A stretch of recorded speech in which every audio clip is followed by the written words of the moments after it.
Hiram sir, आज सकाळी आपण जेलमध्ये गेलो.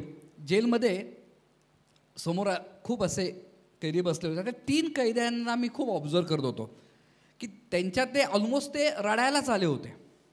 या सरांनी खूप सुंदर पद्धतीने मांडणी केली. मी त्या व्याख्यानामध्ये पुढे विनंती करेलच की त्याचे अनुभव सांगा. पण मला पहिला प्रश्न विचारायचा आहे. खरं तर तुम्ही जे कृष्णमूर्तीवर खूप सुंदर लिहिलं आहे. जे कृष्णमूर्तींचं एक सुंदर वाक्य आहे की जेलमध्ये आणि शाळेमध्ये स्वतःहून कोणी जात नाही, ते ढकलावंच लागतं. आणि दोघांचाही उद्देश हा मन परिवर्तन आहे. आज सकाळीच आपण कैद्यांचं मन परिवर्तन करून आलेलं आहात. आणि आता ज्यांना ढकललेलं जातं आणि ते ढकलल्यानंतर त्यांना सांभाळायची जबाबदारी ते असे सर्व शिक्षक इथं बसलेत, त्यांचंही मन परिवर्तन करायचं आहे. तर आपण कार्यक्रमाला सुरुवात करूया. आणि पहिलाच प्रश्न मला तुम्हाला असा विचारायचा आहे सर. साने गुरुजी म्हटलं की Sane Guruji is equal to श्यामची आई, एवढं पुस्तक एवढंच माहिती आहे. किंवा साने गुरुजी म्हणजे आत्महत्या, एवढंच लोकांना माहिती आहे. पण या पलीकडे साने गुरुजी नेमके काय आहेत? त्यांच्या आयुष्याचा थोडक्यात हिशोब जर मांडायचा झाला तर तो कसा मांडता येईल? तुम्ही वेळ घ्या, पण तो अख्खा हिशोब तुम्ही आमच्या सर्व गुरुजींसमोर मांडावा अशी मी विनंती करतो. तुम्ही म्हणालात ते बरोबर आहे की साने गुरुजी म्हणजे श्यामची आई आहे. साने गुरुजी म्हणजे रडणारे व्यक्ती आणि साने गुरुजी म्हणजे त्यांनी आत्महत्या केली. इतक्या 3च गोष्टी महाराष्ट्राला माहीत असतात. पण साने गुरुजी हा अत्यंत प्रतिभावान माणूस होता. आपल्याकडे खूप साधं राहणाऱ्या माणसाला एक अंडर एस्टिमेट केलं जातं, तसं साने गुरुजींना पण केलेलं आहे. पण साने गुरुजी यांचा फक्त एक छोटा हिशोब मी जर तुम्हाला सांगितलं तर तुम्हाला आश्चर्य वाटेल की साने गुरुजींना आयुष्य मिळालं फक्त 51 वर्षाचं. 1899चा जन्म आणि 1950 साली मृत्यू. ह्या 51 वर्षामध्ये 23 वर्ष या माणसाची शिक्षणामध्ये गेली. त्या काळात MA मराठी आहेत साने गुरुजी. त्यानंतर MAला असतानाच त्यांना वेगवेगळ्या कॉलेजेसनी बोलवलं होतं. त्यानंतर 6 वर्ष साने गुरुजी शिक्षक म्हणून त्यांनी अमळनेरला काम केलं. 1 वर्ष तत्त्वज्ञान विद्यापीठात केलं. म्हणजे जवळपास वयाची 30 वर्ष गुरुजींची अशीच गेली. गुरुजी 67 महिने तुरुंगात होते, म्हणजे राजबंदी म्हणून. म्हणजे जवळपास 6.5 वर्ष गुरुजी तुरुंगात होते. 78 दिवस साने गुरुजींनी उपोषण केलेलं आहे. म्हणजे आपण 7 वर्ष त्यांची अशी गेली अशी समजू. तर 37 वर्ष या माणसाची अशी गेल्यानंतर उरलेल्या 13 वर्षामध्ये संपूर्ण महाराष्ट्रामध्ये अनेकदा प्रवास केला. गुरुजींनी किती पुस्तकं लिहिली असतील अंदाज? 115 पुस्तकं आहेत साने गुरुजींची. 115 पुस्तकं साने गुरुजींनी लिहिलेली आहेत. आणि 115 पुस्तकांमध्ये ती केवळ लहान मुलांसाठीची पुस्तकं नाही आहेत. The history of human race सारख्या ग्रंथाचा अनुवाद साने गुरुजींनी केलेला आहे. पंडित नेहरूंच्या पुस्तकाचा अनुवाद साने गुरुजींनी केलेला आहे. फ्रेंच भाषेमधल्या ला मिझरेबल हे जी प्रसिद्ध पुस्तक आहे त्या पुस्तकाच्या आधारे मराठीमध्ये एक पुस्तक साने गुरुजींनी लिहिलेलं आहे. एकूण पुस्तकांमध्ये 17 पुस्तकं अनुवादित आहेत आणि बहुतेक पुस्तकं केवळ स्मरणशक्तीवर तुरुंगामध्ये गुरुजींनी लिहिलेली आहेत. या नाशिकच्या जेलमध्ये साने गुरुजी साधारणपणे 21 महिने होते. ह्या 21 महिन्यामध्ये साने गुरुजींनी श्यामची आई लिहिली हे सगळ्यांना माहिती आहे. पण साने गुरुजींनी इथल्या तुरुंगामध्ये रवींद्रनाथ टागोरांच्या एका पुस्तकाचा अनुवाद केला आहे. भगिनी निवेदिता यांचा रिलिजियस अँड नेशन नावाचं जे पुस्तक आहे त्याचा राष्ट्रधर्म नावाने अनुवाद केलेला आहे. त्यानंतर गिजूबाई बधेका जे गुजरातमधले प्रसिद्ध शिक्षणतज्ज्ञ आहेत त्यांच्या पुस्तकाचा अनुवाद गुरुजींनी नाशिकच्या जेलमध्ये केलेला आहे. मोलकरीण नावाचं एक पुस्तक गुरुजींनी लिहिलेलं आहे. तर अशी जवळपास 10 ते 12 पुस्तकं फक्त इथं लिहिलेली आहेत. नंतर कुरल नावाचं जे प्रसिद्ध धार्मिक ग्रंथ मानला जातो या तमिळनाडूमध्ये संत तिरुवल्लूर यांनी लिहिलेला, त्यांच्या ग्रंथाचा अनुवादसुद्धा साने गुरुजींनी काव्यात अनुवाद केलेला आहे. 1330 ओव्या आहेत, त्या 1330 कविता आहेत. त्याचा अनुवाद साने गुरुजींनी तमिळनाडूतल्या तुरुंगामध्ये बसून लिहिला आहे, केरळच्या तुरुंगामध्ये बसून. काय प्रतिभा असेल या माणसाची. त्यांचं फक्त एकच उदाहरण देतो की आप्पा साने म्हणून ते गुरुजींचे जे भाऊ आहेत ते नाशिकच्या जेलमध्ये गुरुजींना एकदा भेटायला आले आणि काँग्रेसला लढायसाठी त्या काळात पैसे कमी पडत होते. गुरुजींना ते कळालं. गुरुजींनी आप्पाला सांगितलं गुरुजी एक आप्पा वही घेऊन ये. 200 पेजेस वही आप्पा सानेंनी साने गुरुजींना आणून दिली आणि त्याला म्हणाले सकाळी परत ये. रात्रभर हा माणूस लिहित बसला कंदिलाच्या प्रकाशामध्ये आणि 200 पानांचं पुस्तक बापूजींच्या गोड गोष्टी म्हणजे गांधीजींवरचं जे पुस्तक आहे ते पुस्तक साने गुरुजींनी रात्रीतून पूर्ण करून त्यांच्याकडे दिलं. त्यांना सांगितलं की परचुरे प्रकाशनकडे जा, हे पुस्तक त्यांना दे आणि त्यांना सांग की याची 500 रुपये रॉयल्टी होईल आणि ती रॉयल्टी अच्युतराव पटवर्धनांकडे काँग्रेसच्या कामासाठी पोहोचव. मला सांगा काय डिवोशन, काय मेमरी आणि काय कष्ट घेण्याची क्षमता आहे. आणि इतकंच करून गुरुजी थांबले नाही, तर काँग्रेससारखं त्या काळातलं दैनिक साने गुरुजींनी चाललं आहे, विद्यार्थीसारखं मासिक चालवलेलं आहे, साधनासारखं साप्ताहिक जे आहे ते साप्ताहिक आजही चालू आहे, ते साने गुरुजींनी त्या काळात सुरू केलं आहे. पंढरपूरला 21 दिवस दलितांना मंदिर मुक्त व्हावं म्हणून उपोषण केलं आहे. महात्मा गांधींचा खुनी हा महाराष्ट्रीयन असावा याची मला लाज वाटते असं म्हणून 21 दिवस साने गुरुजींनी त्या काळात उपोषण केले. तर इतकं अफाट काम एक माणूस त्याच्या 50 वर्षाच्या आयुष्यामध्ये करतो आणि इतकं करूनसुद्धा कुठल्याही प्रकारचा अभिमान नाही, कुठल्याही प्रकारच्या साधेपणानं साने गुरुजी राहिलेले आहेत. तर हा त्यांचा थोडक्यात आयुष्याचा हिशोब आहे असं मी म्हणेन. त्यांनी ते पुस्तकातून ते सकाळी तुम्ही सांगितलं की त्यांच्याबरोबर जी बंदी होते बाकीचे कैदी त्यांच्या घरी खायला वगैरे नसायचं, तर तो एक थोडा सांगा ना, किती मला महत्त्वाचा वाटतो तो मुद्दा. नाशिकच्या जेलमध्ये असताना आजूबाजूचे कैदी रडायचे, तर गुरुजी त्यांना म्हणाले का रडतात, तर ते म्हणाले आम्ही भावनेच्या भरात तुरुंगात आलो पण आमच्या घरी काही खायला नाही आहे किंवा घरी काही शेती नाही, काही नाही. तर गुरुजींना असं लक्षात आलं की मी काय करू शकतो तुरुंगात असताना या बांधवांसाठी. तर गुरुजींनी छोटे छोटे चरित्र लिहिले, विनोबांचं चरित्र लिहिलं आहे, छत्रपती शिवाजी महाराजांचं चरित्र लिहिलं आहे, त्यानंतर गोष्टीची अनेक पुस्तकं लिहिली आणि ती बाहेर पाठवून त्याची रॉयल्टीच्या पैशाच्या पुड्या करून त्या प्रत्येक कैद्याच्या घरी पोहोचतं केले आहेत.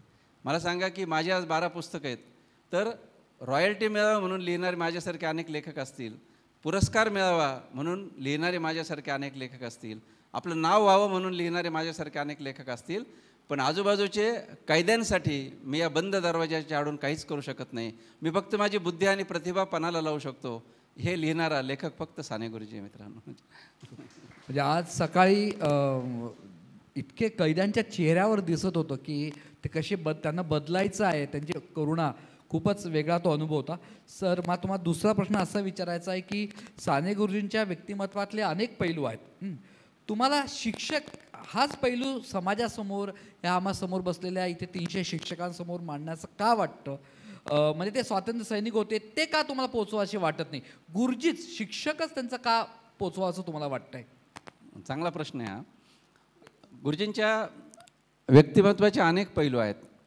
म्हणजे गुरुजी चांगले पत्रकार आहेत, गुरुजी संपादक आहेत, गुरुजी लेखक आहेत, गुरुजी समाजसेवक आहेत, गुरुजी स्वातंत्र्य सैनिक आहेत, चांगले शिक्षक आहेत, चांगले विद्यार्थी आहेत, चांगले वाचक आहेत, आंतरभारतीचा पुरस्कार करणारे साने गुरुजी आहेत. पण मला ते सगळे पैलू सोडून देऊन फक्त शिक्षक हा पैलू का घ्यावा असं वाटतो? तर मला असं वाटतं की आजच्या शिक्षकांना बदलवण्याचं सामर्थ्य इथल्या राज्यकर्त्यांमध्ये नाही, आजच्या शिक्षकांना प्रेरणा देण्याचं सामर्थ्य इथल्या अधिकाऱ्यांमध्ये नाही, इथल्या समाजव्यवस्थेमध्ये नाही. तर 100 वर्ष मागे जाऊन मला असं वाटतं की आजच्या शिक्षकांना पुन्हा एकदा चैतन्यदायी आणि प्रेरणादायी फक्त आणि फक्त साने गुरुजी बनू शकतात. ज्यावेळी 7वी किंवा 10वी झालेले शिक्षक या व्यवस्थेमध्ये असायचे तेव्हा आम्ही असं म्हणायचो की हुशार शिक्षक आले पाहिजेत म्हणजे शिक्षण व्यवस्था बदलेल. पण आज ज्यांचे मेडिकल इंजिनिअरिंगला नंबर लागू शकले होते अशी मुलं मुली आज शिक्षक झालेत, प्राध्यापक झालेत. पण तरीसुद्धा ज्या प्रमाणात अधिक हुशार शिक्षक या शिक्षण व्यवस्थेत यायला लागले त्याच वेळी शिक्षणात मुलांना लिहिता वाचता येत नाही अशा प्रकारच्या तक्रारीही सुरू झाल्या. तर हा व्यत्यास नेमका काय? ज्या प्रमाणात शिक्षणाचं सार्वत्रिकीकरण झालं आहे, ज्या प्रमाणात शाळा मोठ्या प्रमाणावर निघत आहेत, पण शिक्षणाची गुणवत्ता मात्र रसातळाला चालली आहे. ज्या प्रमाणात शिक्षणाने माणसांना संवेदनशील बनवायला पाहिजे होतं त्या प्रमाणात इथली शिक्षण व्यवस्था संवेदनशील बनत नाही आहे. गुन्हेगारी पांढरपेशांची वाढते, आत्मकेंद्रितता पांढरपेशांची वाढते. या समाजामध्ये 1991च्या जागतिकीकरणानंतर मध्यमवर्ग वाढला, शिक्षकांचं प्रमाण शिक्षणाचं प्रमाण वाढलं, पण समाजामधल्या असंवेदनशीलतेचं प्रमाणसुद्धा वाढलं. तर अशा काळामध्ये या समाजाला कोण बदलू शकेल? शिक्षकांना आज जर बोलायला गेलं तर शिक्षक असं म्हणतात सगळा समाज बिघडला आहे, तिकडं बघा ना, आम्ही कसं काय एकटं चांगलं राहायचं, आम्ही कसं काय वेगळं नैतिक राहायचं. तर मला नेहमी असं उदाहरण आठवतं की रात्रीची वेळ रात्रराणी गाडी चाललेली असते, सगळे प्रवासी झोपलेले असतात आणि ड्रायव्हर एकटा जागा असतो. तो जर असं म्हटलं की सगळे झोपलेत, मी काय पाप केलं आहे, मी पण झोपतो, तर मला असं वाटतं की पुढचं वाक्य उच्चारायला तोही नसणार आहे. तर समाज जितका बिघडत जाईल तितकं ड्रायव्हर सीटवर बसलेल्या शिक्षकांची जबाबदारी वाढते. कारण या समाजाला आम्हीच फक्त वळण देऊ शकतो, आम्हीच फक्त ह्या समाजाला बदलू शकतो. हे सामर्थ्य शिक्षकांचं असल्यामुळं मी सुद्धा शिक्षकांवर खूप टीका केली, म्हणजे माझी इतकी टीका कोणती केली नसेल. पण आज मला असं वाटतं की हा जो समाजामधला जो शिक्षक वर्ग आहे याच वर्गाला आम्हाला पुढे न्यावं लागेल. महाराष्ट्रामध्ये एकेकाळी सगळेजण शिक्षक होते, ज्यांनी ज्यांनी समाजामध्ये लीड केलं. ते नरहर कुरुंदकर असतील, यांच्यापासून तर सगळी जी माणसं आहेत ज्यांनी समाजाला नेतृत्व दिलं ती सगळी शिक्षक होती. आणि म्हणून ज्याला आचार्यकुल आपण असं म्हणतो किंवा खऱ्या अर्थानं समाज शिक्षक म्हणू, लोकशिक्षक म्हणू, ती भूमिका जी साने गुरुजींनी पार पाडली तीच आज आम्हाला पार पाडायची. आणि साने गुरुजी हे इतकं परफेक्ट उदाहरण आहे की जे आज आमच्यापुढं रोल मॉडेल होऊ शकतं. आणि म्हणून मला असं वाटतं की साने गुरुजींच्या या 125व्या जयंतीनिमित्त महाराष्ट्रामध्ये मी 125 व्याख्यानं द्यायची ठरवली. आणि माझी अट अशी आहे की 100पेक्षा जास्त शिक्षक जमले तरच मी व्याख्यान देईल. तर तुम्ही 3 व्याख्यानांचं काम करून टाकलं माझं, इतके शिक्षक या ठिकाणी जमले. नक्कीच. तर शिक्षक आपली भूमिका ही ड्रायव्हरची आहे. फार महत्त्वाचा मुद्दा आहे की आपण ड्रायव्हरच्या भूमिकेमध्ये आहोत. त्यामुळे आपल्याला विद्यार्थ्यांना समाज घडवायचा आहे. पण शिक्षक होणं, तर मला असं विचारायचं की सर साने गुरुजींना शिक्षक व्हायचं हे केव्हा ठरवलं? म्हणजे आपण मुलांना तुला मोठ्यापणी काय व्हायचं आपण विचारतो, कोणी डॉक्टर व्हावं, कोणी इंजिनियर व्हावं. पण साने गुरुजींना शिक्षकच व्हावं असं का वाटलं? आणि ते विद्यार्थी म्हणून कसे होते? म्हणजे काही चांगला शिक्षक तेव्हाच बनतो जेव्हा तो चांगला विद्यार्थी असतो. म्हणजे असं नाही आहे माझ्यासारखा एखादा अपवाद असतो ज्यांनी खूप शिक्षकांचा मार खाल्लेला असतो म्हणून जरा वेगळा विचार करतो. पण साने गुरुजींचं लहानपण आणि विद्यार्थी ते म्हणून कसे होते? चांगला शिक्षक हा अगोदर चांगला विद्यार्थी असावा लागतो, हा मुद्दा अगदी बरोबर आहे. गुरुजी लहानपणापासून अतिशय संवेदनशील होते. म्हणजे गुरुजींनी लहानपणी ज्या चुका बाकी करतात त्या केलेल्या आहेत. म्हणजे साने गुरुजींनी लहानपणी चोरी केलेली आहे, साने गुरुजी लहानपणी खोटं बोललेले आहेत, घरामधून साने गुरुजी पळून गेलेले आहेत. अशी सुद्धा उदाहरणं आजच्या काळामध्ये त्या काळामध्ये घडलेली आहेत. पण साने गुरुजींसारखा माणूस हा लहानपणी अतिशय चांगला वाचक होता. म्हणजे गुरुजींना जेव्हा जेव्हा आईनं पैसे दिले, मामाने पैसे दिले, तेव्हा त्याचे साने गुरुजींनी पुस्तकं विकत आणलेली आहेत. साने गुरुजींचं दुसरं वैशिष्ट्य असं की विद्यार्थी असताना त्यांनी वेगवेगळी छोटी छोटी चरित्र लिहिलेली आहेत. म्हणजे MAच्या वर्गामध्ये असताना किंवा कॉलेजला असताना अनेक प्रकारची त्यांनी पुस्तकं लिहिली आहेत. दत्तवामन पोद्दार जे आहेत, हे दत्तवामन पोद्दार साने गुरुजींना शिक्षक होते. किंवा इंग्रजीचे त्यांचे जे शिक्षक होते त्या काळातले, त्यांनी साने गुरुजींच्या आठवणी असे लिहिले आहेत की माझ्या वर्गामध्ये सर्वात तन्मयतेने ऐकणारे विद्यार्थी हा साने गुरुजी असायचा. आणि साने गुरुजींची स्मरणशक्ती इतकी अफाट होती की ल.रा. पांगारकर जे प्रसिद्ध मराठीचे त्या काळातले वक्ते होते, कीर्तनकार होते, तर ते एकदा अमळनेरला आले होते आणि कीर्तन करता करता त्यांनी एक श्लोक म्हणून दाखवला. आणि श्रोत्यांचं लक्ष आहे की नाही म्हणून ते म्हटले की मी म्हणालेलो श्लोक कोण म्हणून दाखवेल परत. तर साने गुरुजींनी उभं राहून तो श्लोक जसाच तसा म्हणून दाखवला होता संस्कृतमधला. इतकी अफाट स्मरणशक्ती होती. तुरुंगातली सगळी पुस्तकं गुरुजींनी स्मरणशक्तीच्या बळावर लिहिली. आणि म्हणून अफाट माणूस होता. म्हणजे ज्या प्रकारची स्मरणशक्ती त्यांना लाभली होती किंवा ज्या प्रकारचं वाचन साने गुरुजींचं होतं. गुरुजींनी जी चरित्र लिहिलीत ती चरित्र बंगालमधल्या क्रांतिकारकांची लिहिलीत, काही शास्त्रज्ञांची चरित्र साने गुरुजींनी लिहिलीत. तर ती केवळ स्मरणशक्तीच्या बळावर लिहिली, कारण वाचन प्रचंड होतं. साने गुरुजी जेव्हा शिक्षक झाले तेव्हा त्यांच्या ग्रंथपालाने त्यांच्या ज्या आठवणी लिहिल्या आहेत तर त्या आठवणी अशा आहेत की गुरुजी माझ्या लायब्ररीमध्ये रोज येणारा शिक्षक हा साने गुरुजी होता. आणि रोज 4 ते 5 पुस्तकं हा माणूस बदलून न्यायचा. आणि काही पुस्तकं तर उभ्या उभ्या त्या कपाटाजवळ साने गुरुजी वाचायचे. तर नोट्स काढणं आणि प्रत्येक मोठ्या माणसांना जाऊन भेटणं, त्यांच्याशी चर्चा करणं, ही आवड साने गुरुजींना लहानपणापासून होती. आणि ज्यावेळी ते अमळनेरला आले, म्हणजे नाशिकचं आणि साने गुरुजींचं नातं हे फक्त तुरुंगापुरतं नाही आहे, तर उत्तर महाराष्ट्राचा मानबिंदू साने गुरुजी आहे, या संपूर्ण उत्तर महाराष्ट्राचा. आणि म्हणून या उत्तर महाराष्ट्रातल्या अमळनेरला जेव्हा साने गुरुजी तत्त्वज्ञान विद्यापीठामध्ये गेले आणि 1 वर्ष तत्त्वज्ञान विद्यापीठात राहिल्यानंतर त्यांच्या असं लक्षात आलं की तिथे फक्त आत्मा, परमात्मा, अद्वैत, द्वैत एवढ्याच चर्चा चालतात. आणि मग ज्यावेळी त्या शाळेने त्यांना विचारलं की गुरुजी तुम्ही शिक्षक व्हाल का, तेव्हा साने गुरुजी म्हणाले या मला तात्विक चर्चांपेक्षा प्रत्यक्ष काम करायला आवडेल. आणि मग साने गुरुजींनी शिक्षक होण्याचा निर्णय घेतला. क्या बात आहे. म्हणजे खरंच साने गुरुजींनी लहानपणी चोरी केलेली आहे बरंच. जेव्हा आज सकाळी जे सांगत होतो सर जेव्हा सांगत होतो तेव्हा तिथल्या कैद्यांना खरंच असं वाटत होतं की अरे मोठी व्यक्तीसुद्धा चुकू शकतात आणि आपल्यामधला जो काही अपराधीपणा आहे तो आपण कसा घालवला पाहिजे याच्यावर खूप सुंदर झालं. मी सातत्याने कारण माझ्या सकाळच्या व्याख्यानावर इतका मोठा इम्पॅक्ट झाला आहे की मी अजून बाहेरच पडलो नाही खरं. त्यामुळे सातत्याने ते उदाहरणं येत आहेत. ऐकणं फार महत्त्वाचं. आपलं ऐकणं कमी झालेलं आहे आणि आता फेसबुकच्या जमान्यामध्ये आपलं तर कॉन्सन्ट्रेशन हे रीलमध्ये आहे. म्हणजे 20 सेकंदाच्या पुढे आपलं एकाग्रता टिकत नाही. साने गुरुजींची स्मरणशक्ती खूप स्ट्रॉंग होती, एकाग्रता पण चांगली होती. संस्कृत श्लोक त्यांनी कोणी सांगितलं होतं, त्यांनी लगेच लरा पांगारकर, हां, त्या लरा पांगारकरांनी सांगितले. एका रात्रीतून 125 श्लोक त्यांनी लिहून काढले. तर असे साने गुरुजी. तर हे सर्वांना तर माहिती आहे, पण साने गुरुजी नेमके टीचर म्हणून कुठे होते म्हणजे अंमळनेरही माहिती आहे, पण कुठली शाळा आणि मुख्य म्हणजे कुठला विषय ते शिकवत होते, हा सर्वात महत्त्वाचा प्रश्न आम्हा सर्वांना. आणि ते कसे शिकवायचे, त्यांची आज ज्ञानरचनावाद वगैरे सगळं आलं, पण त्यांची शिकवण्याची पद्धत काय होती? हा प्रश्न मलाही बरेच वर्ष पडला नव्हता. आपण फक्त साने गुरुजी म्हणतो, पण गुरुजी म्हणजे कुठं शिक्षक होते, कोणता विषय शिकवत होते, काय होते, म्हणजे शिक्षकांना ती उत्सुकता असायला पाहिजे. तर साने गुरुजी अंमळनेरला जे प्रताप विद्यालय आहे, या प्रताप विद्यालयामध्ये साने गुरुजी शिक्षक झाले. ते प्रताप विद्यालय हे खूप वेगळं विद्यालय त्या काळात होतं. त्या विद्यालयाचे जे मुख्याध्यापक गोखले गुरुजी होते, त्यांनी गांधीजींबरोबर काम केलेलं होतं. म्हणजे गांधीजींच्या चळवळीमध्ये त्यांनी काम केलं होतं. जे माधव ज्युलियन, जे आईच्या कवितेबद्दल प्रसिद्ध आहेत, ते माधव ज्युलियन त्यांचे सहकारी होते, म्हणजे साने गुरुजींचे स्टाफ मेंबर होते. त्यानंतर चंद्रोदय भट्टाचार्य नावाचे बंगालचे एक अभ्यासक आहेत, ते त्या शाळेच्या स्टाफवर होते. तर असे दर्जेदारांनी वेगळी माणसं. त्या काळात बाय चॉईस शिक्षक होण्याचं प्रमाण जास्त होतं, की मला शिक्षकच व्हायचं याचे. तर साने गुरुजी ज्यावेळी शिक्षक झाले, तर त्या शिक्षक झाल्यानंतर साने गुरुजी चांगलं शिकवतील की नाही याची गॅरंटी साने गुरुजींनाही नव्हती आणि बाकीच्यांना नव्हती. याचं कारण त्यांचा बुजरा स्वभाव होता. साने गुरुजी असे स्टेजवर भडाभडा बोलणं वगैरे हे खूप नंतर आलं, पण पहिल्या टप्प्यामध्ये गुरुजी खूप असे बुजरे होते, कोणाशी बोलायचे नाही. तर याला मुलं ऐकतील का, क्लास कंट्रोल होईल का, असे प्रश्न सगळ्यांना पडले. पण साने गुरुजींचं राहणं अतिशय साधं होतं. साने गुरुजी त्या काळात काळी टोपी घालायचे, त्यानंतर गळ्यामध्ये उपरणं घालायचे आणि पायजामा शर्ट, त्यांचे फोटो पण त्या पुस्तकामध्ये आहेत. आणि 4 विषय साने गुरुजी शिकवायचे.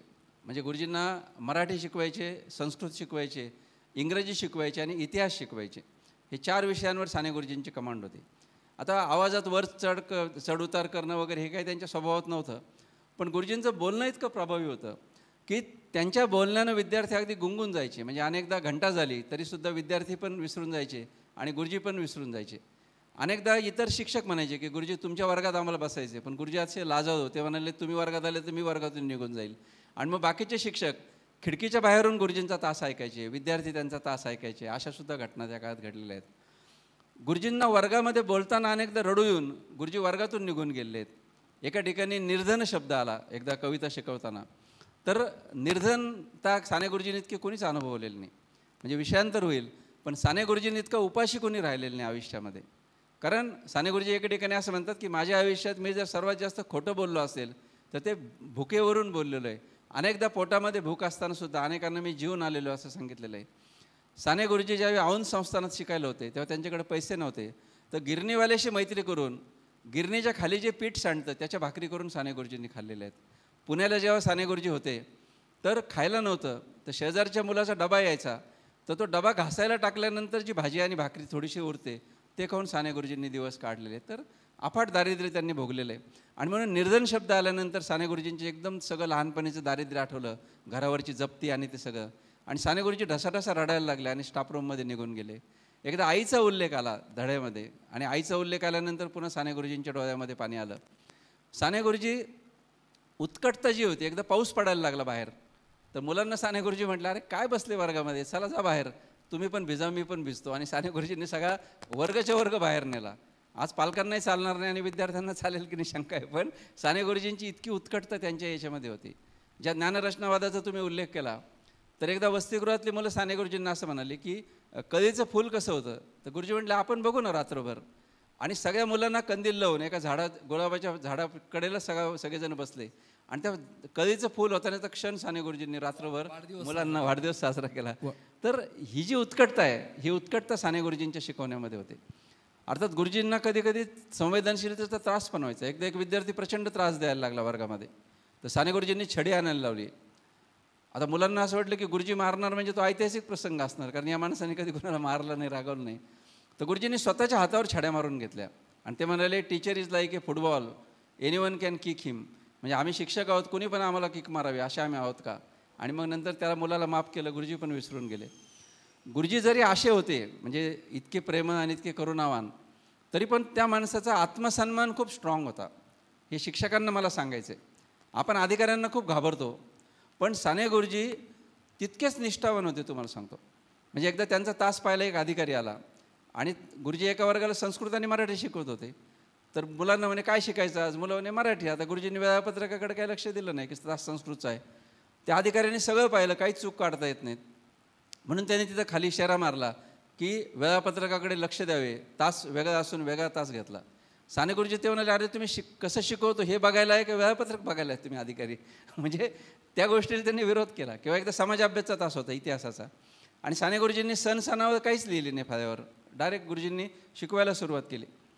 मग त्या अधिकाऱ्यांनी ती चूक काढली की कुठल्याही प्रकारचं सण सणावर गुरुजींनी लिहिलेलं नाही. गुरुजी ऑफिसमध्ये जाऊन त्या अधिकाऱ्याला म्हटले की अहो, इतिहास म्हणजे फक्त तारखा, वर्ष आणि महिने असतात का? इतिहास म्हणजे जिवंत माणसं असतात, जिवंत घटना असतात.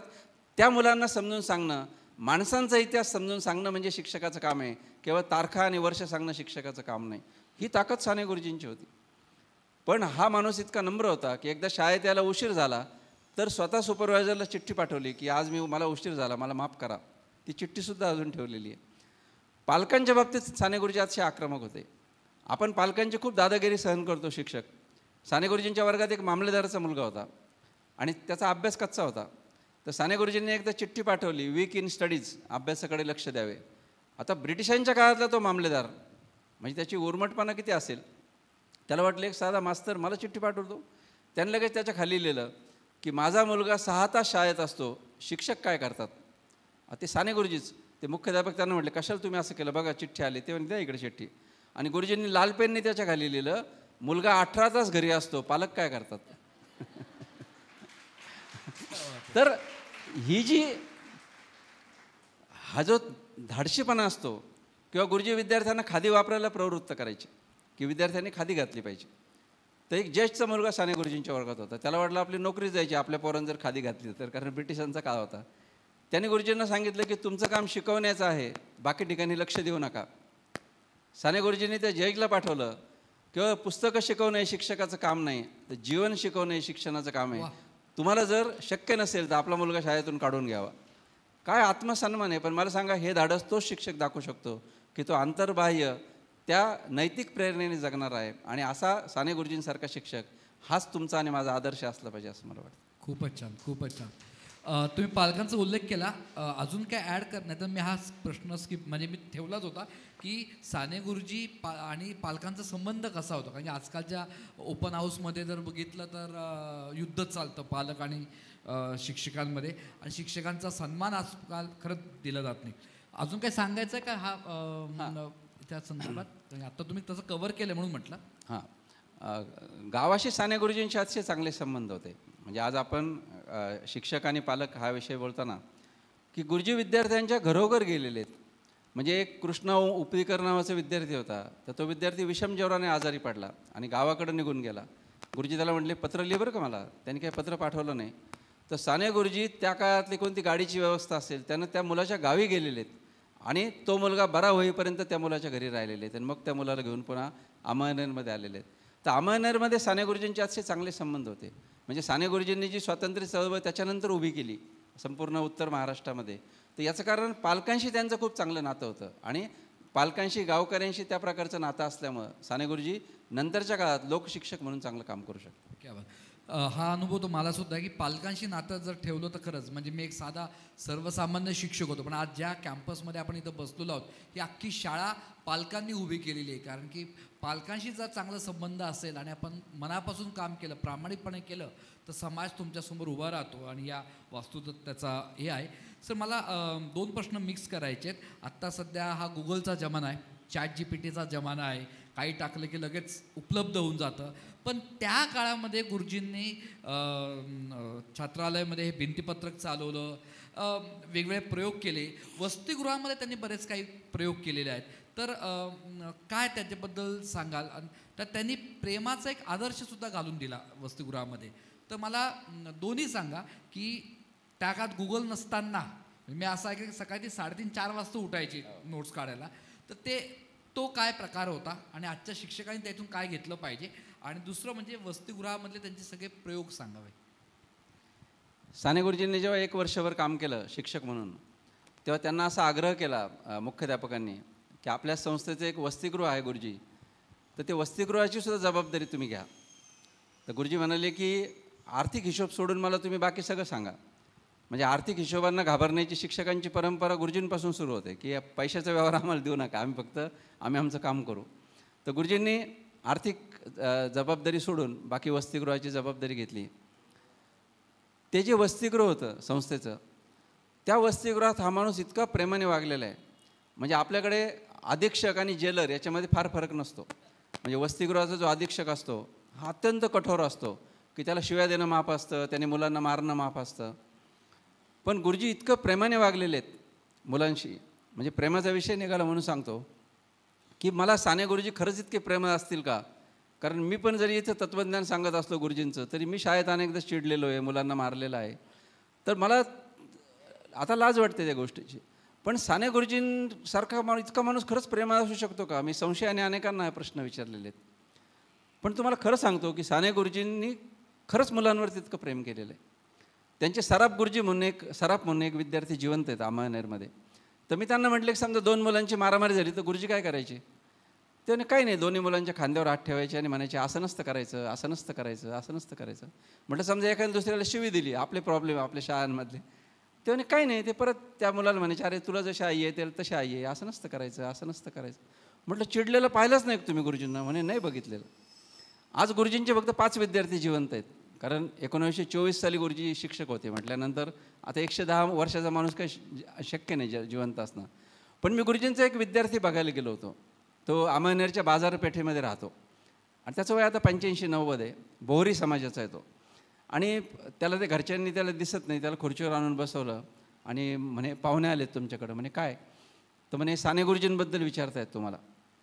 माझ्यावर विश्वास ठेवा की साने गुरुजी हा शब्द उच्चारताच तो 85 वर्षाचा माणूस अक्षरशः ढसाढसा रडायला लागला. ते बाजारपेठेतील लोक गोळा झाले. मला वाटलं आता एक उगीच आपण विषय काढला. आणि तो माणूस इतकं ढसढसारून सांगत होतो. म्हणे त्या काळात मी मुसलमान होतो, मला शाळेमध्ये बसू देत नव्हते, चिडवायची मुलं. तर गुरुजी मला त्यांच्या शेजारी बसून घ्यायचे आणि मला सांगायचे की तू माझ्या शेजारी बैस. आणि मला गुरुजींनी शिकवलं. ते म्हणाले आज इतके मोठे आमचे धंदा उभा आहे हे केवळ त्या गुरुजीमुळे उभा आहे. आणि पुन्हा तो माणूस रडायला लागला. मी रस्त्याने येताना विचार करत होतो की 70 वर्ष झाले त्या माणसाला मरून, पण 70 वर्षानंतर सुद्धा नाव काढलं तर विद्यार्थी ढसाढसा रडतात. ही काय जादू असेल साने गुरुजी नावाची. मी मेल्यानंतर 7व्या दिवशी तरी मुलं माझी आठवण काढतील का, रडतील का माझी मुलं माझ्यासाठी, का आनंद व्यक्त करतील. पण साने गुरुजींसारख्या माणसाच्या मृत्यूनंतर सुद्धा 70 वर्षानंतर सुद्धा जर विद्यार्थी ढसाढसा रडत असेल तर काय प्रेम असेल, ते काय कारुण्य असेल, काय करुणा असेल, काय आस्था असेल, काय जिव्हाळा असेल. आणि अशा स्थितीत साने गुरुजी जेव्हा त्या वसतिगृहाचे अधीक्षक झाले तेव्हा लाथा घालून मुलांना उठवायची पद्धत होती.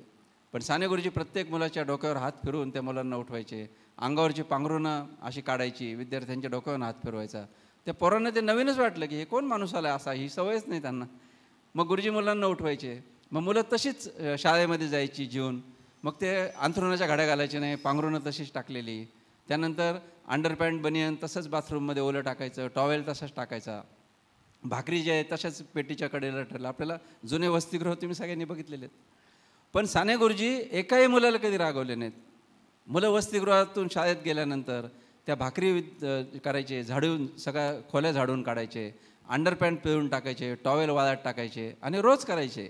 मुलांना असं वाटलं की वसतिगृहाने एखादा माणूस नेमला आहे काय. एक दिवस एक मुलगा आजारी होता आणि आजारी असताना त्या मुलांनी डोक्यावर, गुरुजी खोलीत आल्यानंतर डोक्यावर पांघरून घेतलं आणि आतून पाहिलं कोण काय करते.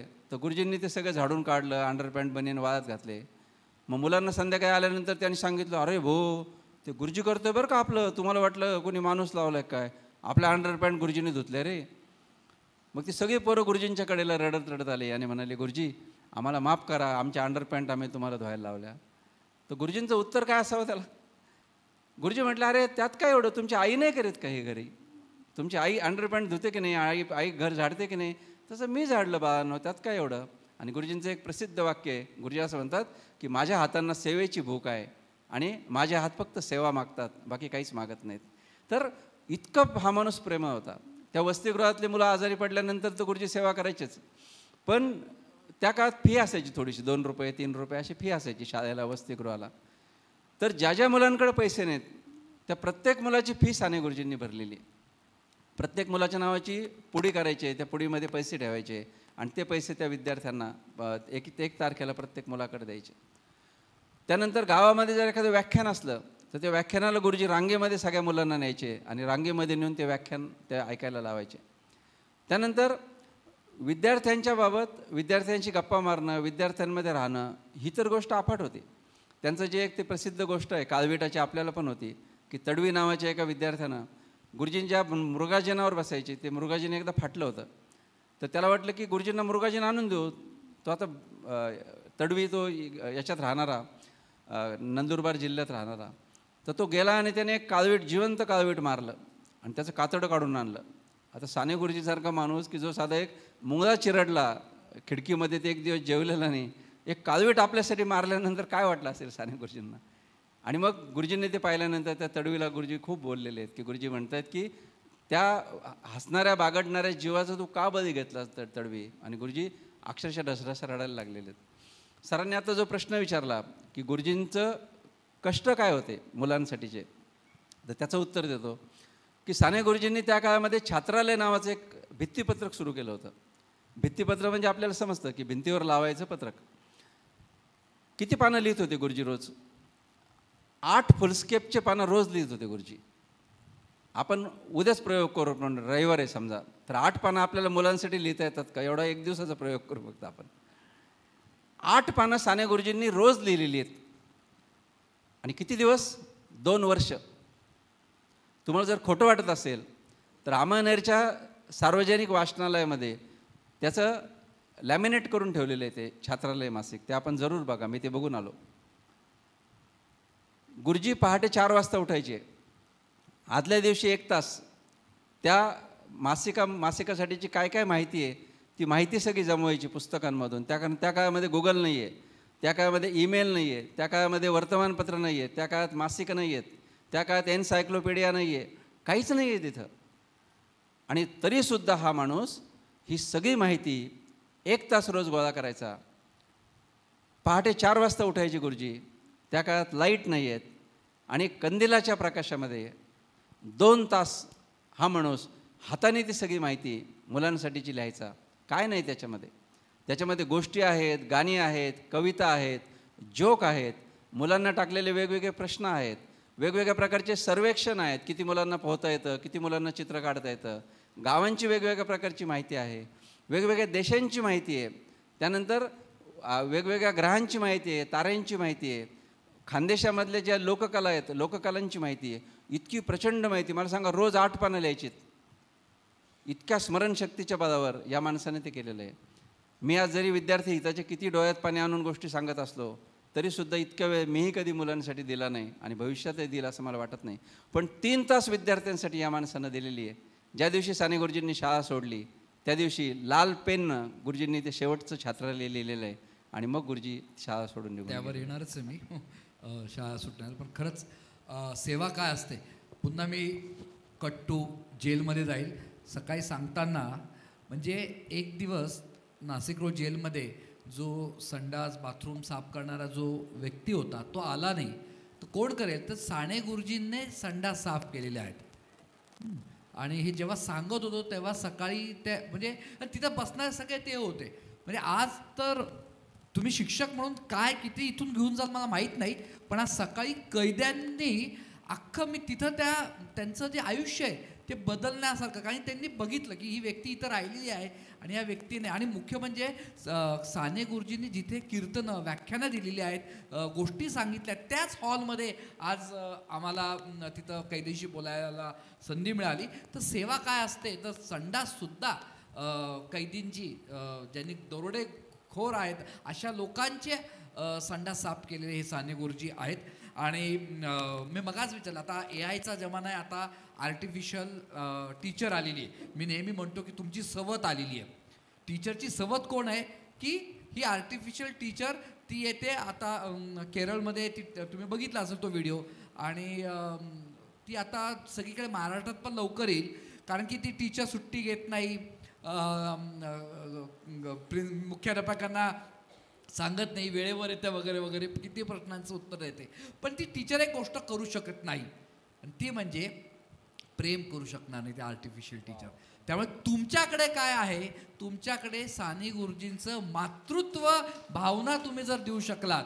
त्यामुळे मी नेहमी आमच्या इस्पायला टीचरला ते म्हणतो, सभा आमचं एक प्रसिद्ध वाक्य ते म्हणते की teacher is mother substitute. Okay, तर जे तुम्ही इथं शिक्षक आहात, साने गुरुजींची ती म्हणजे तुम्ही पायथागोरस शिकवा, सायन्स शिकवा, काय शिकवता त्या मुलाचं कौतुक, तुझ्या घरी काय रे, कसं आहेस रे, तुझे त्याची सुखदुःख जर जाणून घेतले तर तुमची नोकरीवर कधीही गदा येणार नाही, तुम्हाला आनंद मिळेल या सर्व याचा. हे मला वाटतं साने गुरुजींकडनं शिकलं पाहिजे. पण सर एवढं सर साने गुरुजी इतके चांगले शिक्षक असताना सुद्धा पण त्यांनी शाळा का सोडली सर? त्यांनी म्हणजे तो क्षण नेमका का होता आणि का त्यांनी अजून टीचिंग चालू ठेवलं पाहिजे होतं ना? साने गुरुजी 17 जून 1924ला शिक्षक झाले आणि 30 एप्रिल 1930 म्हणजे 6 वर्षानंतर साने गुरुजींनी शाळा सोडली. आता साने गुरुजींसारखा माणूस आयुष्यभर शिक्षक राहावा असं त्या शाळेतल्या मुख्याध्यापकांना वाटत होतं, गावकऱ्यांना वाटत होतं, शिक्षकांना वाटत होतं. पण साने गुरुजींचा जन्म फक्त तितक्यासाठीच झाला नव्हता. साने गुरुजी हे बेसिकली स्वातंत्र्य सैनिक होते. लोकशाहीचं, स्वातंत्र्याचं प्रारूप असलेलं शिक्षण म्हणून ते शाळांकडे पाहत होते. आणि जेव्हा त्यांच्या असं लक्षात आलं की या शाळा फक्त गुलामांचे कारखाने तयार करतायत, इंग्रजांच्या काळातल्या ज्या शाळा आहेत त्या फक्त गुलामांचे कारखाने तयार करतायत, अशा कालखंडामध्ये शाळेत शिक्षक म्हणून राहण्यापेक्षा आपण स्वातंत्र्य आंदोलनामध्ये भाग घेतला पाहिजे असं त्यांनी ठरवलं. आणि 1930 हे जे वर्ष आहे हे भारतीय स्वातंत्र्य संग्रामातलं फार महत्त्वाचं वर्ष आहे.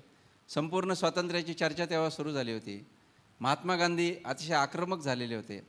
जालियनवाला बागेच्या ठिकठिकाणी स्मृतिदिन त्या काळामध्ये साजरे होत होते, म्हणजे दरवर्षी साजरा व्हायचा.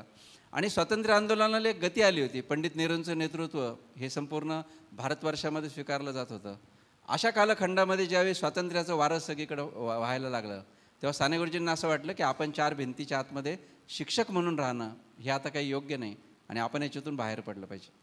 त्यांनी 2-3 वेळा त्यांचे जे मुख्याध्यापक गोखले गुरुजी होते त्यांच्याकडे विनंती केली की गुरुजी मला सोडा, आता मला जाऊ द्या, मला आता स्वातंत्र्य संग्रामात गेलं पाहिजे. पण त्यांना काही ना काही कारण काढून ते गोखले गुरुजी थांबवायचे. मला सांगा काय प्रेम असेल त्यांचं. आज जर एखादा शिक्षक म्हटला की सर मी उद्या नोकरी सोडू का, तर मुख्याध्यापक म्हणतील आजच का सोडत नाही, बरोबर आहे की नाही. पण त्या काळामध्ये साने गुरुजींचं जे प्रेम होतं प्रत्यक्ष संपूर्ण व्यवस्थे त्या संपूर्ण अमळनेरमध्ये, तर गुरुजींना कोणी नोकरी सोडू देत नव्हतं. मग गुरुजींनी ठरवलं की आता आपल्याला पळून जावं लागेल इथून. मग गुरुजी 30 एप्रिलला उठले. 30 एप्रिल 1930. ते जे छात्रालय मासिक आहे ते गुरुजींनी पूर्ण लाल अक्षरात लिहिलं, विद्यार्थ्यांना सिग्नल जावं म्हणून, आणि ते लाल अक्षरामध्ये लावलं. गुरुजींचे कपडे तरी काय होते, एक आपलं शबनमसारखी वळकटी तेवढी गुरुजींनी भरली आणि झाडाची फुलं तोडली आणि मुख्याध्यापकांच्या पायरीवर ठेवली. ते सगळे शिक्षक तिथंच राहायचे. तर प्रत्येक शिक्षकाच्या पायरीवर फुलं ठेवली. बघा प्रेम काय एकमेकातलं. आणि सकाळी त्या काळामध्ये अमळनेरवरून जळगावला रेल्वे पहाटे जायची. तर गुरुजी झपझप पावलं टाकत रेल्वेमध्ये गेले. इंजिनाच्या मागची जी डबा असतो त्याच्यामध्ये डोक्यावर शाल घेऊन झोपले, आपल्याला कोणी ओळखू नये म्हणून. गोखले गुरुजी सकाळी उठल्यानंतर त्यांनी दार उघडल्या फुलं पाहिल्यानंतर बघा ती भाषा कशी समजते एकमेकाची. त्यांच्या लक्षात आलं की पक्षी पिंजऱ्यातून उडाला. ते झपझप वसतिगृहामध्ये आले. वसतिगृहामध्ये विद्यार्थी प्रार्थना म्हणत होते, पण तिथं साने गुरुजी नव्हते. त्यांना लक्षात आलं की गुरुजी आता नक्की रेल्वेने गेले असतील. बघा काय प्रेम आहे त्या माणसाचं. तो त्या अंधारामध्ये साने गुरुजींना शोधत रेल्वे स्टेशनवर आला आणि प्रत्येक डब्यामध्ये आहो साने अशा हाका मारल्या. साने गुरुजी कोणत्याच डब्यातून साने गुरुजींनी ओ दिली नाही. शेवटी इंजिनाच्या मागच्या डब्यामध्ये एक अनोळखी प्रवासी डोक्यावर पांघरून घेऊन झोपला. त्यांच्या लक्षात आलं हेच गुरुजी. त्यांनी खसकन गुरुजींचं पांघरून ओढलं आणि गुरुजींना उभं केलं. म्हणाले चला शाळेमध्ये परत. गुरुजींच्या लक्षात आलं की आता आपण पकडलं गेलो, परत जावं लागेल. गुरुजी लहान मुलासारखं रडायला लागले आणि त्यांना म्हणाले की सोडा आता, मला जाऊ दे, मला नाही शक्य. गुरुजींचं वाक्य असं आहे की गुलामांचे कारखाने बनवणाऱ्या शाळा आता बंद केल्या पाहिजेत. मला या शिक्षण व्यवस्थेपेक्षा बाहेर समाजामध्ये गांधीजींचं स्वातंत्र्य आंदोलनामध्ये मला सहभागी व्हायचं आहे. तुम्ही मला समजू शकता, मला सोडा. गोखले गुरुजींच्या लक्षात आलं की हा माणूस आता थांबवण्यात अर्थ नाही. दोघांनी एकमेकाला कडकडून मिठी मारली. रेल्वेची शिट्टी झाली आणि गुरुजी पुन्हा डब्यामध्ये जाऊन बसले आणि जळगावकडे रेल्वे गेली. गोखले गुरुजींच्या डोळ्यात पाणी आलं. गोखले गुरुजी शाळेत आले आणि मस्टरवर त्यांनी लेफ्ट LEFT असं लिहिलं लाल रेननी. मी जेव्हा अमळनेरला गेलो तेव्हा त्या शाळेमध्ये त्यांना म्हटलं की मला गुरुजींची सही पाहिजे आणि ते शेवटचं लेफ्ट लिहिलेलं बघायचं आहे. त्यांनी ते मस्टर अजून जपून ठेवलं आहे. PS साने अशी साने गुरुजींची सही आहे आणि त्याच्यापुढं लेफ्ट असं लिहिलेलं आहे. मला सांगा, शिक्षक म्हणून इतकं प्रभावी काम केल्यानंतर किंवा तेवढंच फक्त केलं असतं तरीसुद्धा इतिहासाने त्यांना लक्षात ठेवलं असतं. पण आयुष्याच्या उत्तरार्धामध्ये शिक्षकाकडून लोकशिक्षक होण्यासाठी हा माणूस शाळेतून निघून गेलेला आहे. वा, खूपच छान. म्हणजे आता साने गुरुजी नाही पण आता नाणे गुरुजी आहेत. हां, म्हणजे मी पाहतो की शिक्षक म्हणजे खास करून खाजगीमध्ये, सरकारी शाळेत होत नाही, 500 रुपये ही शाळा जास्त देईल पगार म्हणून ते लेफ्ट होतात. ओके.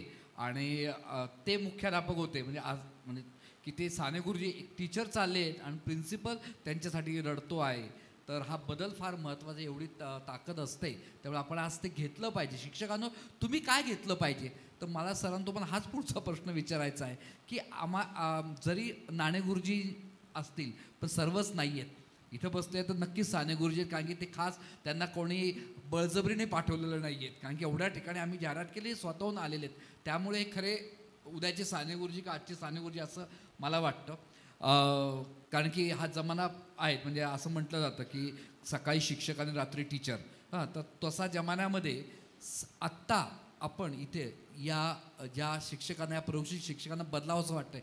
या साने गुरुजींकडनं आम्ही काय गुण आत्मसात केले पाहिजे? 1 2 3 4 की या गोष्टी तुमच्यामध्ये पाहिजेच, की साने गुरुजींकडनं आम्ही काय टेकअवे घेतला पाहिजे आत्ता जाताना? या सर्वांनी काय गुण आत्मसात केले पाहिजे?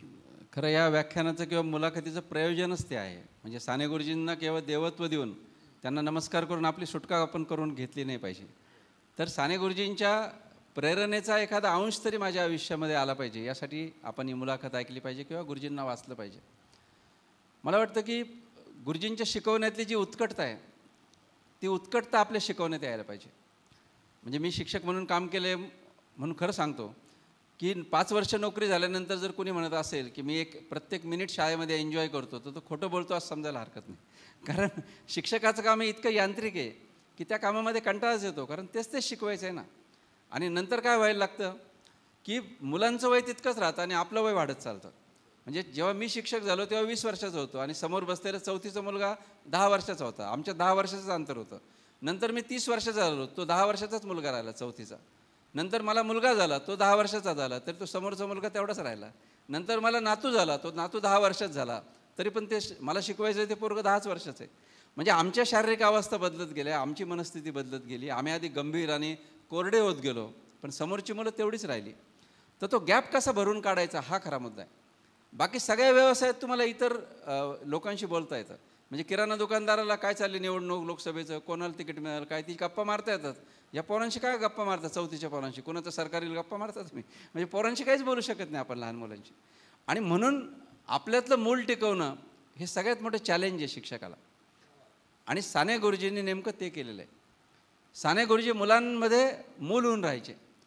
म्हणजे नागपूरला जेव्हा त्यांच्यावर जो एक लेख आहे प्रसिद्ध की नागपूरला जेव्हा साने गुरुजी पाहुणा म्हणून गेले होते, तर त्या लेखकाने असं लिहिलं आहे की गुरुजी आमच्याकडे पाहुणे म्हणून आले, पण त्यांनी आम्हाला सोडून दिलं आणि घरातल्या थोड्या वेळाने मी घरी आलो तर घरातल्या आमच्या पोराबरोबर गुरुजी लपाछपी खेळत होते. मला सांगा, हा 50 40 45 वर्षाचा मुलगा लहान पोरांबरोबर लपाछपी खेळत होता. कोलते जे प्रसिद्ध आहे त्यांनी लिहिलेला लेख येतो. किंवा प्रत्येक घरात गेल्यावर गुरुजी लहान मुलांना गोष्टी सांगायचे. आमच्या नगरच्या एका मुलाने पत्र लिहिलं होतं गुरुजींना साध्या पोस्टकार्डवर, गुरुजी आम्हाला गोष्ट सांगायला या ना. तर गुरुजी त्याचं घर शोधत नगरला येऊन त्याच्या मित्रांना जमवून त्यांनी गोष्टी सांगितल्या. तर हे जे साने गुरुजींमध्ये आहे ते मूल आमचं टिकेल का आमच्यामधलं, हे मला पहिलं चॅलेंज वाटतं.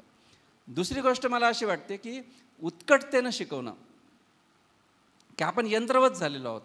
चेंज द व्हाईस म्हणजे तीच उदाहरणं, चित्रकला म्हणजे तोच डोंगर काढायचा, सूर्य काढायचा, याच्या पलीकडे काहीच नवीन नाही आमच्याकडं. तेच गणितं, तेच गुल, तेच काडी. तर त्याच्यापेक्षा मला असं वाटतं की आमची उदाहरणं बदलतील का, आमच्या शिकवण्यामध्ये उत्कटता येईल का. जे कृष्णमूर्ती नावाचे जे तत्त्वज्ञ आहेत ज्यांच्यावर मी पुस्तक लिहिलं आहे, त्या कृष्णमूर्तींना एक लहान मुलगा असं विचारतो की कृष्णजी, मला खेळण्यात जितका आनंद वाटतो तितका अभ्यासात वाटेल का? मला अभ्यासात का वाटत नाही? प्रश्न किती छान आहे बघा. मला खेळण्यात जितका आनंद वाटतो तितका अभ्यासात का वाटत नाही?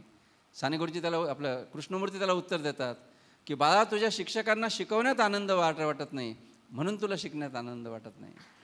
आणि कृष्णमूर्तींनी जे उदाहरण दिले ते मोठं सुंदर आहे. कृष्णमूर्ती असं म्हणतात की एखादी गायिका एखाद्या गावात गाण्याच्या बैठकीवर बसण्यापूर्वी तिनं शेकडो तास रियाज केलेला असतो, गाणं हे तिचा श्वास झालेला असतो. आणि ज्यावेळी ती एखाद्या गावात गाण्याच्या बैठकीवर बसते तेव्हा लोक तिचं गाणं विसरत नाही, कित्येक वर्ष तिचं गाणं गुणगुणत राहतात.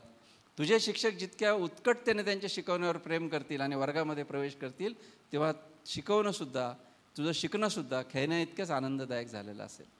आणि म्हणून मला असं वाटतं की इतक्या उत्कटतेने आपलं शिकवणं झालं पाहिजे. दुसरी गोष्ट मला शिकण्यासारखी अशी वाटते की प्रेम ही जी गोष्ट आहे, सरांनी फार महत्त्वाचा मुद्दा मांडला की AI आता आलेलं आहे आणि रोबोटसारखे शिक्षक आज आपले या व्यवस्थेमध्ये तयार होणार आहेत, किंवा शिक्षकाची गरज संपलेली, होम स्कूलिंग मोठ्या प्रमाणावर सुरू झालेलं आहे, किंवा पुढच्या काळामध्ये ओपन स्कूलिंग मोठ्या प्रमाणावर वाढते आणि मुक्त विद्यापीठ किंवा सगळ्या प्रकारांमध्ये आजचा जो पारंपरिक साचा आहे तो शिक्षणाचा फेकला जाणार आहे. मग आपलं जर अस्तित्व आपल्याला टिकवायचं असेल तर सचिननं फार महत्त्वाचा मुद्दा मांडला की प्रेम हीच फक्त, त्याचं पेटंट आमच्याकडे आहे. ते पेटंट कोणत्याही तंत्रज्ञानाकडे जाऊ शकत नाही, ते पेटंट फक्त शिक्षकाकडे जाऊ शकतं. मला नेहमी असं अनेक जण विचारतात की काय तुम्ही ते साने गुरुजी घेऊन बसले, जग कुठं चाललं आहे, कॉम्प्युटर, लॅपटॉप, इंटरनेट, आणि तुम्ही काय साने गुरुजींचं घेऊन बसले. मी त्याला उत्तर असं दिलं होतं की जोपर्यंत प्रेम आणि करुणा ही वेबसाईटवरून डाउनलोड करता येत नाही तोपर्यंत साने गुरुजी अपरिहार्य आहेत. क्या बात. जोपर्यंत प्रेम आणि करुणा वेबसाईटवरून डाउनलोड करता येत नाही तोपर्यंत साने गुरुजी मित्रांनो अपरिहार्य आहेत. आणि म्हणून मला असं प्रामाणिकपणे वाटतं की जोपर्यंत आपण प्रेमाची भाषा विद्यार्थ्यांशी बोलतोय तोपर्यंत शिक्षकाला पर्याय नाही. शिक्षक हा संपूर्ण व्यवस्थेमध्ये हा अपरिहार्यच असेल. आणि म्हणून साने गुरुजींची जी प्रेमाची भाषा आहे, विद्यार्थ्यांशी बोलण्याची आहे, विद्यार्थ्यांशी वागण्याची आहे, ती जर आमच्या अंतःकरणामध्ये आम्ही आणू शकलो तर मला असं वाटतं आपण अपरिहार्य आहोत. रेणू गावस्कर नावाचे जे एक सामाजिक कार्यकर्ते आहेत त्यांनी आज सांगितलं मला की त्या वेश्यावस्तीमध्ये काम करतात. तर त्या म्हटलं की एकदा मी एका सहज मुलीच्या पाठीवर हात फिरवला तर त्या मुलीच्या एकदम टचकन डोळ्यात पाणी आलं. म्हटलं का गं? ते म्हणे असं माझ्या पाठीवर आजपर्यंत हात कोणीच ठेवला नाही म्हणे. ज्यांनी हात ठेवले त्यांचे वासनेचे हात असतील, अंगाला हात लावलेल्यांचे. तर पाठीवर हात फिरवलं ती बालवेश्य एकदम तिच्या डोळ्यामध्ये पाणी आलं. म्हणून मला असं वाटतं की आपल्या डोळ्यामधली करुणा, आपल्या स्पर्शामधली करुणा, आपल्या शब्दांमधली करुणा, याच्यामधून आपण समोरच्यांना जे बदलू शकू ते कशातूनच बदलणार नाही. साने गुरुजींना ज्यांनी ज्यांनी बघितलं आहे त्या सगळ्यांनी साने गुरुजींबद्दल एक कॉमन भाग लिहिलेला आहे. तो असा की या माणसाचं बोलणं इतकं प्रेमळ होतं, या माणसाचं शब्द ना शब्द फेक किंवा जवळ येऊन प्रत्यक्ष असं जवळ हातात हात घेऊन बोलणं किंवा डोळ्यातली करुणा बोलणं हे इतकं प्रेमळ होतं. सशासारखे भाव त्यांच्या डोळ्यामध्ये असायचे की समोरचा माणूस गलबलून जायचा की आजपर्यंत इतकं प्रेमाने बघितलेलं कुणीच तुम्हाला बघितलेलं नाही. गोपीनाथ तळवळकरांनी जे कृष्णमूर्तींवर एक छोटंसं पुस्तक लिहिलं आहे. त्यात गोपीनाथ तळवळकरांनी जे कृष्णमूर्तींचा असा एक प्रसंग सांगितला आहे की कृष्णमूर्ती एकदा लिफ्टमधून खाली येणार होते आणि मला त्यांना पुस्तक भेट द्यायचं होतं. 1 मिनिटाचा वेळ होता, ते विमानतळाकडे चालले होते. गोपीनाथ तळवळकर असं लिहितात की लिफ्टमधून ते येणार, लिफ्ट उघडलं हातात द्यायचं आणि ते गाडीत बसणार, इतकाच वेळ माझ्याकडे होता. ते म्हणाले मी कृष्णमूर्तींच्या हातामध्ये माझं पुस्तक दिलं. कृष्णमूर्तींनी माझ्याकडे अत्यंत करुणेनं पाहिलं आणि पुढं निघून गेले. गोपीनाथ तळवळकर पुढं असं लिहितात की ते माझ्याकडे बघताना असं बघितलं की मला असं वाटलं की हा माणूस आयुष्यभर फक्त माझाच विचार करत होता. किती सुंदर आहे बघा. तर अशा पद्धतीची करुणा हा आमच्या शिकवण्यातून येऊ शकेल का? आणि तिसरा भाग मला असं वाटतो की वर्गामध्ये विद्यार्थ्यांच्याबद्दलची संवेदनशीलता जशी आहे तशी गोष्ट आपल्या शिकवण्याचा भाग होणं, ही गोष्ट मला साने गुरुजींकडून घ्यावीशी वाटते. खूपच छान. सुंदर शेर है. इतनी बुरी नहीं है दुनिया, स्कूल के क्लास में शायद तुम्हें मिली नहीं है दुनिया. निदा फाजली. येस. तर तसं साने गुरुजींचं होतं. तर आपण काय शिकलं पाहिजे? तर साने गुरुजींकडून आपण उत्कटता शिकली पाहिजे, उत्साह शिकला पाहिजे. नाहीतर चाललोय वर्गात, हां चला बेल वाजली आहे असं दबक, मग आण रे माझं वही पुस्तक, पण तुमच्या चालण्या बोलण्यामध्ये ते उत्साह नसेल तर तो दिसणार नाही. तुम्हाला लहान होता यायला पाहिजे. म्हणजे तुमचं वजन किती वाढलेलं असो, हां, किंवा आपले पाय किती दुखत असो, तिसऱ्या मजल्यावर जाण, पण तुम्ही लहान मुलांना शिकवताना तुम्हाला खूपच लहान होणं अत्यंत आवश्यक आहे. आम्ही नेहमी म्हणतो टीचर्सला कनेक्ट व्हा. म्हणजे कनेक्ट झालं तर मला असं वाटतं की खूप सुंदर गोष्टी होतील. गोष्ट सांगता यायला पाहिजे मुलांना. म्हणजे तुम्ही पायथागोरस जरी शिकवत असाल, गणित जरी शिकवत असाल, तरी शेवटचे 5 मिनटं, हे मी डिप्लोमा इन टॅक्सेशन लॉचा क्लास घ्यायचो डिटेलला, आणि डिटेलचा रिझल्ट हा नेहमी 2% 3% दाखवायचा. मी 3च वर्ष क्लास घेतले डिटेलचे, पण माझ्याकडे ती पद्धत दीड तास शिकवलं, शेवटचे मी 10 मिनटं हे फक्त गोष्टीसाठी ठेवायचो, आणि त्याच्यातून मुलांचा रिझल्ट 15-20% वाढलेला होता. गोष्ट फार महत्त्वाची आहे. शिकण्यावर तुम्ही प्रेम करा, तुमच्यात करुणा दिसली पाहिजे. प्रेमाची भाषा आत्ता, म्हणजे तुम्ही रमेश पानसेंचं मेंदू विकासावरचा सगळा अभ्यास वाचला असेल, तर मेंदूमधल्या सर्वात जास्त पेशी जे वाढतात, तर जेव्हा आपल्याला प्रेमाची भाषा कळते, मुलांना आपण जेव्हा प्रेम देतो, तेव्हा मेंदूच्या पेशींचा विकास हा सर्वात जास्त होतो.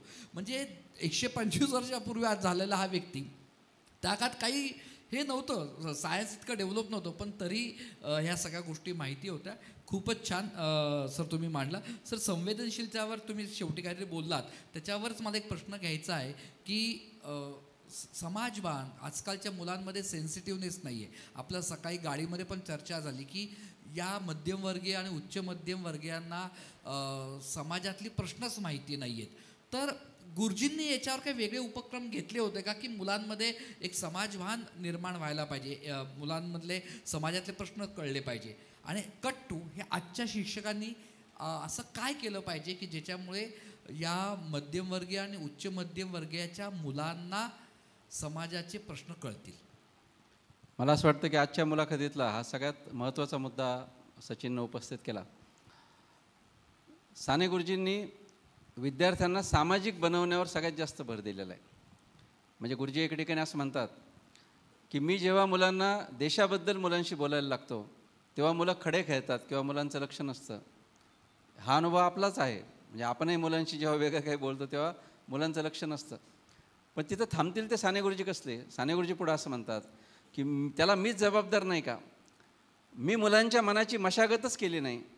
मी मुलांना जर समाजाचे, राष्ट्राचे प्रश्नच समजावून सांगितले नाही, तर मुलं जर ती व्याख्यानं ऐकत नसतील तर मुलांचा दोष कसा द्यावा?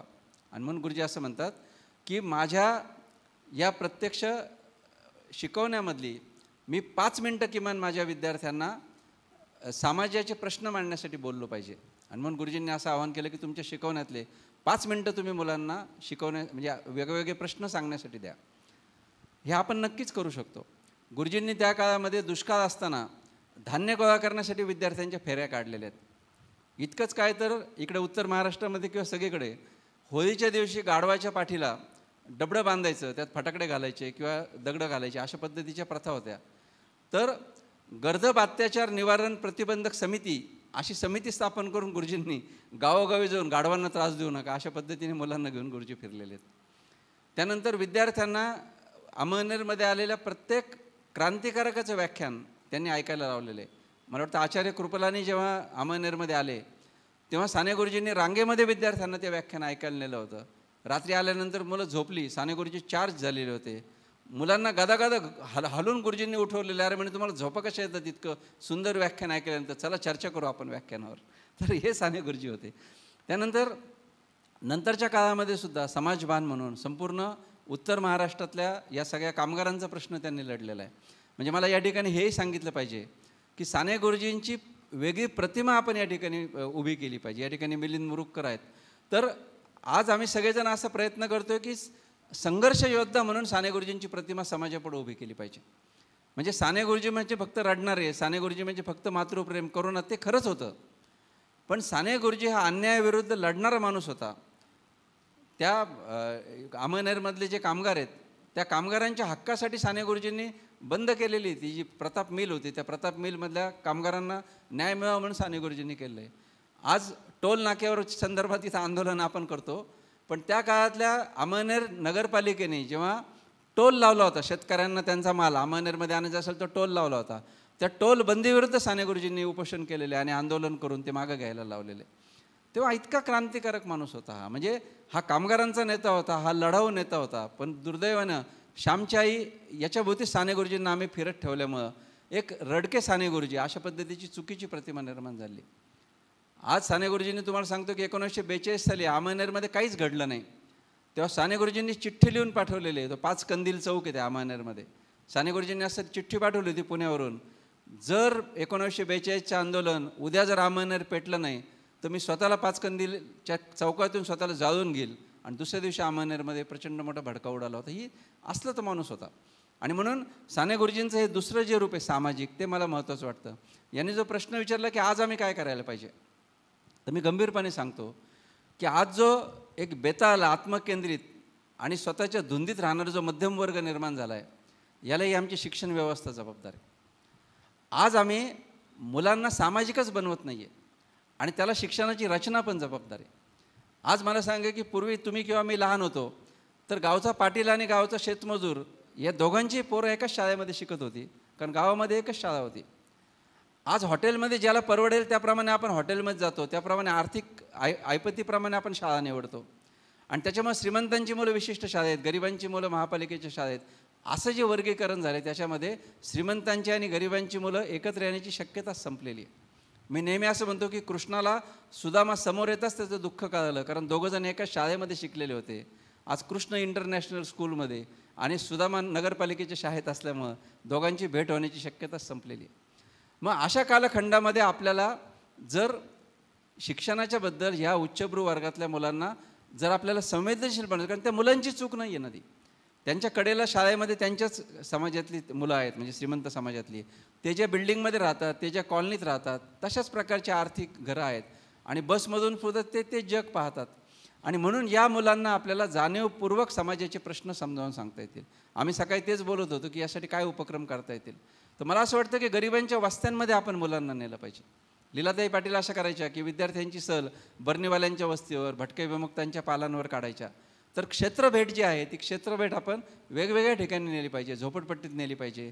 त्यानंतर वेगवेगळ्या फिल्म मुलांना दाखवले पाहिजेत, मुलांशी चर्चा केली पाहिजे. मी ज्या शाळेत मुख्याध्यापक आहे त्या ठिकाणी आम्ही गप्पांचा तास ठेवलेला आहे. म्हणजे शेवटचा तास हा गप्पांचा तास असतो. त्या शिक्षकांनी मुलांशी गप्पा मारायच्या आणि त्याचे आम्ही 45 विषय काढलेले आहेत. अगदी दारू या विषयावर पण मुलांशी शिक्षकांनी गप्पा मारल्यात. एका शिक्षिकेने शिवे हा विषय घेऊन गप्पा मारलेल्या आहेत, मोबाईलवर गप्पा मारलेल्या आहेत. अशा 45 विषयांवर आम्ही मुलांशी आत्तापर्यंत गप्पा मारले. तर मुलांचं चूक काय त्याच्यामध्ये? टी व्हीवर पाहतात ते एक फसवं जग त्यांच्यापुढं पाहायला मिळतं, मोबाईलमध्ये पाहतात ते एक आभासी जग आहे. तर मुलांना हे जिवंत प्रश्न कसे समजून सांगायचे? दत्ता सावळे नावाचे एक मोठे विचारवंत होऊन गेले, त्यांचा मुलगा इथं असतो. तर त्या दत्ता सावळे फार मोठे विचारवंत होता. त्यांचं एकच उदाहरण सांगून मी थांबतो. त्या दत्ता सावळे एका ठाणे जिल्ह्यातल्या एका शाळेमध्ये शिक्षक होते. तर मुलांशी गप्पा कशा मारल्या पाहिजेत बघा, त्याचं एक उदाहरण. आदिवासींचं शोषण कसं होतं याच्याबद्दल त्यांना मुलांशी गप्पा मारायच्या होत्या. तर त्यांनी मुलांना असं विचारलं, काल जत्रेला गेले होतं का रे तुम्ही? पोरं म्हटलं गेलो होतो. म्हणे काय खाल्लं जत्रेत? म्हणे काय नाही, गुडीशेव खाल्ली. म्हणे मग गुडीशेवची किंमत कोणी ठरवली? म्हणे दुकानदाराने. अजून काय केलं? म्हणे रस पिलो. रसाची किंमत कोणी ठरवली? त्या पोरांना काय कळलं ना असं काय बोलतात. म्हणे दुकानदाराने. नंतर म्हणे अजून काय केलं? म्हणे राडगाडग्यात बसलो. राडगाडग्याची किंमत कोणी ठरवली? ते पोरं वैतागले. अहो म्हणे दुकानदारच ठरवतो ना. थांबा म्हणे, तुमच्या शेतात काय पिकलं यंदा? म्हणे भात पिकला. भात कुठं विकला? म्हणे सावकाराकडं. भाताची किंमत कोणी ठरवली? पोरं सरकले. म्हणे सावकाराने. नंतर म्हणे अजून काय केलं? तुमच्या बापाने काय विकलं? म्हणे डिंक विकला. म्हणे डिंक कुणाला विकला? म्हणे दुकानदाराला. किंमत कोणी ठरवली? दुकानदाराने. आणि मग शेवटचा प्रश्न विचारला की तुमचा बाप मजुरीला जातो का? म्हणे हा. मग मजुरी कोण ठरवतं? ते म्हणे शेताचा मालक. आणि मग ते पोरांचे एकदम डोळे लकाकले की आदिवासी आपण विकत घ्यायला गेलो तरी समोरचाच किंमत ठरवतो आणि विकत द्यायला जरी गेलो तरी समोरचाच किंमत ठरवतो. दत्ता सावळेंचं वाक्य मोठं सुंदर आहे की आदिवासींचं जगणं, आदिवासींचं शोषण म्हणजे लाकूड आणि करवतीसारखं. लाकूड करवतीला पुढं जातानाही कापते आणि मागं जातानाही कापते. मला सांगा की मार्क्सचा शोषणाचा सिद्धांत इतक्या सोप्या पद्धतीने विद्यार्थ्यांना सांगता येतो. अशा पद्धतीच्या गप्पा विद्यार्थ्यांशी जर मारला तर मला असं वाटतं आपले विद्यार्थी नक्कीच सामाजिकदृष्ट्या संवेदनशील बनतील. नक्कीच खूप महत्त्वाचा हा विषय आणि सकाळी आमचं खूप याच्यावर डिटेल चर्चा झाली. कारण की तुमच्या आपल्या सर्व शाळांमधले जे विद्यार्थी हे मोठ्यापणे हेच कलेक्टर होणार आहेत, हेच वर्ल्ड लीडर बनणार आहेत, हेच कंपनीमध्ये राहणार आहेत. आणि त्यांना ऊसतोड काम करण्याचा प्रश्न माहिती नसेल, त्यांना वीटभट्टीतील जे मजूर आहेत त्यांचा प्रश्न जर माहिती नसेल तर हा दोष त्यांचा नाही आहे, हा दोष आपल्या शिक्षकांचा आहे की आपण त्यांना दाखवलं नाही. आम्ही शाळेमध्ये सर आम्ही झोपडपट्टीमध्ये नेतो मुलांना, तिथले प्रश्न सोडतो, त्यांचे सामाजिक प्रश्न सोडवण्यासाठी आम्ही डिझाईन थिंकिंग ही प्रोसेस करतो. तर त्याच्यावर माझे बरेच व्हिडिओज आहेत, ते तुम्ही खरंच बघा आणि आपल्या शाळेत कसं करता येईल याचं तुम्ही बघा. सर आता शेवटाकडे आपण येतो, 1-2 प्रश्न घेऊया आणि 2-3 प्रश्न आपण समोर बसल्या काही शिक्षकांची आपण इथं घेऊया. सर साने गुरुजीनंतर लोकशिक्षक बनले, तर मी शिक्षक म्हणून लोकशिक्षक होण्यासाठी काय काम केलं पाहिजे? आणि म्हणजे आता सध्या राजकारणाचं पण हे आहे, म्हणजे त्या काळामध्ये साने गुरुजींनी शिक्षण का सोडलं, तर त्यांना देशाचं स्वातंत्र्य समोर गांधीजींचे आवाज दिले. आत्ता राजकारणामध्ये उडी घालणं म्हणजे शिक्षकाने म्हणजे चुकीचं, त्याच्यावर भाष्य करणंच हे आहे. पण ॲटलिस्ट शिक्षक तो लोकशिक्षक होण्यासाठी काय केलं पाहिजे? साने गुरुजी स्वातंत्र्य सैनिक झाले, राजकारणामध्ये भाग घेतला, हे समजा आपल्याला शक्य नसेल, पण राजकारण म्हणजे फक्त सत्तेचा खेळ नसतो. तर राजकारण म्हणजे या समाजव्यवस्थेतलं एकमेकाचे ताणेबाणे किंवा नातेसंबंध म्हणजे राजकारण असतं. तर अशा काळखंडामध्ये वंचितांची बाजू घेणं हे सुद्धा एक प्रकारचं राजकारण असतं आणि त्या वंचितांच्या बाजूची ॲडव्होकसी करणं हे सुद्धा राजकारण असतं. आणि म्हणून अशा राजकारणामध्ये आपण भाग घेणं याच्यामध्ये मला काही चूक वाटत नाही. झालं असं की 1980च्या दशकापर्यंत महाराष्ट्रातले सगळे मध्यमवर्गीय आणि सगळे शिक्षक किंवा प्राध्यापक हे सामाजिक आंदोलनांशी जोडलेले असतील. मुरुगकर इथं आहेत, मिलिंद मुरुगकर किंवा आमचे सगळे मित्र आहेत. तर हे सगळेजण शेतकरी संघटना आहे. या शेतकरी संघटनेमध्ये कोण होतं? सगळे पत्रकार होते, सगळे शिकलेली माणसं होती. किंवा राष्ट्रसेवा दलाच्या चळवळीमध्ये आपण सांगाल की सगळेजण ह्या ज्याच प्रकारची माणसं होती, सगळी शिकलेली माणसं होती. 1900 आणीबाणीविरुद्ध जो मोठा उठाव झाला आणि या नाशिकच्या तुरुंगामध्ये सगळ्यांना तुरुंगात या ठिकाणी टाकलेलं होतं, ते कोण होते? सगळे सरकारी कर्मचारी किंवा वेगवेगळ्या प्रकारचे मध्यमवर्गीय होते. महाराष्ट्रातल्या सगळ्या चळवळींचं नेतृत्व एकेकाळी मध्यम वर्गाने केलेलं आहे आणि मध्यम वर्गानंच या देशातल्या सामाजिक चळवळींना एक प्रकारची मदत केली आहे. नर्मदा बचाव आंदोलन असेल किंवा ह्या सगळ्या प्रकारचे आंदोलनं असतील, त्याच्यामध्ये मध्यम वर्गाचा मोठा सहभाग होता. आणि म्हणून बॅकफूटवर प्रत्यक्ष लढता जरी आला नाही तरी त्यांना भाकरी पुरवणं, मुंबईमध्ये आंदोलन व्हायचं तर सारे मध्यमवर्गीय त्या आंदोलनाला मदत करायचे, भाकरी नेऊन द्यायचे, त्या उपोषण करणाऱ्यांची काळजी घ्यायचे. आज काय? आज इथल्या कलेक्टर कचेरीसमोर जा, रोज मांडव पडलेला असतो उपोषणाचा. आपल्यापैकी कोण जाऊन बघतंय काय तिथे चाललंय? एखादा मोर्चा निघतो आदिवासींचा, कुठल्या प्रकारचा, आपण काय करतो? आपण विचारतो का तरी कुठल्या प्रश्नावर आंदोलन आहे? आपण उलट वैतागून ट्रॅफिक जाम झाली म्हणून रागाने बघत असतो त्या मोर्चाकडे. तर मला असं वाटतं की मध्यमवर्गीय म्हणून आपण या सगळ्या आंदोलनांना मदत केली पाहिजे. सचिनने एकेकाळी अंधश्रद्धा निर्मूलन चळवळीमध्ये काम केलेलं आहे. तर आपण या सगळ्या चळवळींचा भाग बनलं पाहिजे. म्हणजे राष्ट्रसेवा दल असेल, अंधश्रद्धा निर्मूलन समिती असेल किंवा छोटे छोटे आपल्याला पेलल त्या प्रकारचं काम. आंदोलनात काम म्हणजे तुम्ही डायरेक्ट मोर्चामध्ये करून तुरुंगात जा असं मला म्हणायचं नाही, पण आपण आर्थिक मदत तर करू शकतो का नाही आंदोलनांना? साने गुरुजींनी त्यांचा सगळा पगार विद्यार्थ्यांवर खर्च केला. तुम्ही म्हणाल त्यांचं लग्न झालं नव्हतं, त्यांचं काय जाते, आम्हाला आमचे संसार आहेत. पण किमान तुम्ही काहीतरी टक्के रक्कम ठरवाल की नाही, 5% रक्कम, 2% रक्कम. आज संकल्प करा साने गुरुजींच्या नावाने की माझ्या या सगळ्या पगारामधली 1% रक्कम, 2% रक्कम ती वर्षभरात मी सामाजिक आंदोलनासाठी खर्च करेन. आज इतक्या प्रकारची आंदोलनं चाललीत, कष्टकऱ्यांचे वेगवेगळे लढाया चालल्यात नाशिक शहरामध्ये, जिल्ह्यामध्ये. करा ना त्यांना आर्थिक मदत. त्यांना म्हणायचं नका आमचं नावही जाहीर करू नका तुम्हाला जर भीती वाटत असेल तर, पण यांना किमान आर्थिक मदत आपण केली पाहिजे. आपण त्यांच्या प्रेस नोट लिहून देणं, त्यांच्या कामाचं डॉक्युमेंटेशन करून देणं, अशा प्रकारची कामं करू शकतो. काम करणाऱ्या माणसाला नुसतं विचारलं जरी तुम्ही काय काय काम चाललं आहे, कसं चालली संघटना, तरी त्या माणसाला बरं वाटतं. आणि म्हणून आपण रविवारचा दिवस जो आहे, शनिवारचा दिवस आहे, आजूबाजूच्या आश्रमशाळांना भेटी देणं, वसतिगृहांना भेटी देणं, वृद्धाश्रमात जाणं, मतिमंदांच्या शाळेमध्ये जाणं, तर एवढं जरी केलं तरीसुद्धा त्या संस्था जिवंत होतील, शाळा जिवंत होतील. झोपडपट्ट्यामध्ये आपल्या मुलांना घेऊन जाणं हे आपण केलं पाहिजे. आणि त्याला जोडून मला असं वाटतं की वाचन हा त्या सगळ्याचा केंद्रबिंदू आहे. आज म्हणजे माझा एक मित्र म्हणतो की शिक्षक वाचत नाहीत, हे वाक्य इतक्या वेळा बोलून झाले की ते वाक्यसुद्धा शिक्षक वाचत नाहीत. तर शिक्षक वाचत नाहीत. पण याच्यावर टीकात्मक यापेक्षा मला असं वाटतं की साने गुरुजी आधी वाचक होते म्हणून ते सामाजिक कार्यकर्ता झाले. आज हे सारे प्रश्नच आम्ही समजावून घ्यायला तयार नाही, आम्ही वाचनच करायला तयार नाही. आम्ही आज फक्त फेसबुक वाचतोय, चेकबुक वाचतोय, पासबुक वाचतोय, पण बुक हातात घ्यायला तयार नाही. आणि म्हणून मला असं वाटतं की आपण वाचन केलं पाहिजे. मी ज्या शाळेमध्ये मुख्याध्यापक आहे त्या शाळेमध्ये मी एक उपक्रम केलेला आहे. की रोज सही करताना मला किती पानं वाचले सांगायचं. आता सही करताना सांगायचं म्हटल्यावर सगळेजण माझे शिक्षक सांगतात 15 पानं आम्ही लिमिट दिलेली, कमीत कमी रोज 15 पानं वाचायचे. सुरुवातीला शिक्षकांना त्रास झाला, पण आज मला सांगताना अभिमान वाटतो की आमचे सगळे शिक्षक मोठ्या प्रमाणावर पुस्तकं वाचतात. मी जुलै महिन्यात मुख्याध्यापक झालो, आज माझ्या शाळेतल्या शिक्षकांनी 25पेक्षा जास्त पुस्तकं वाचतात.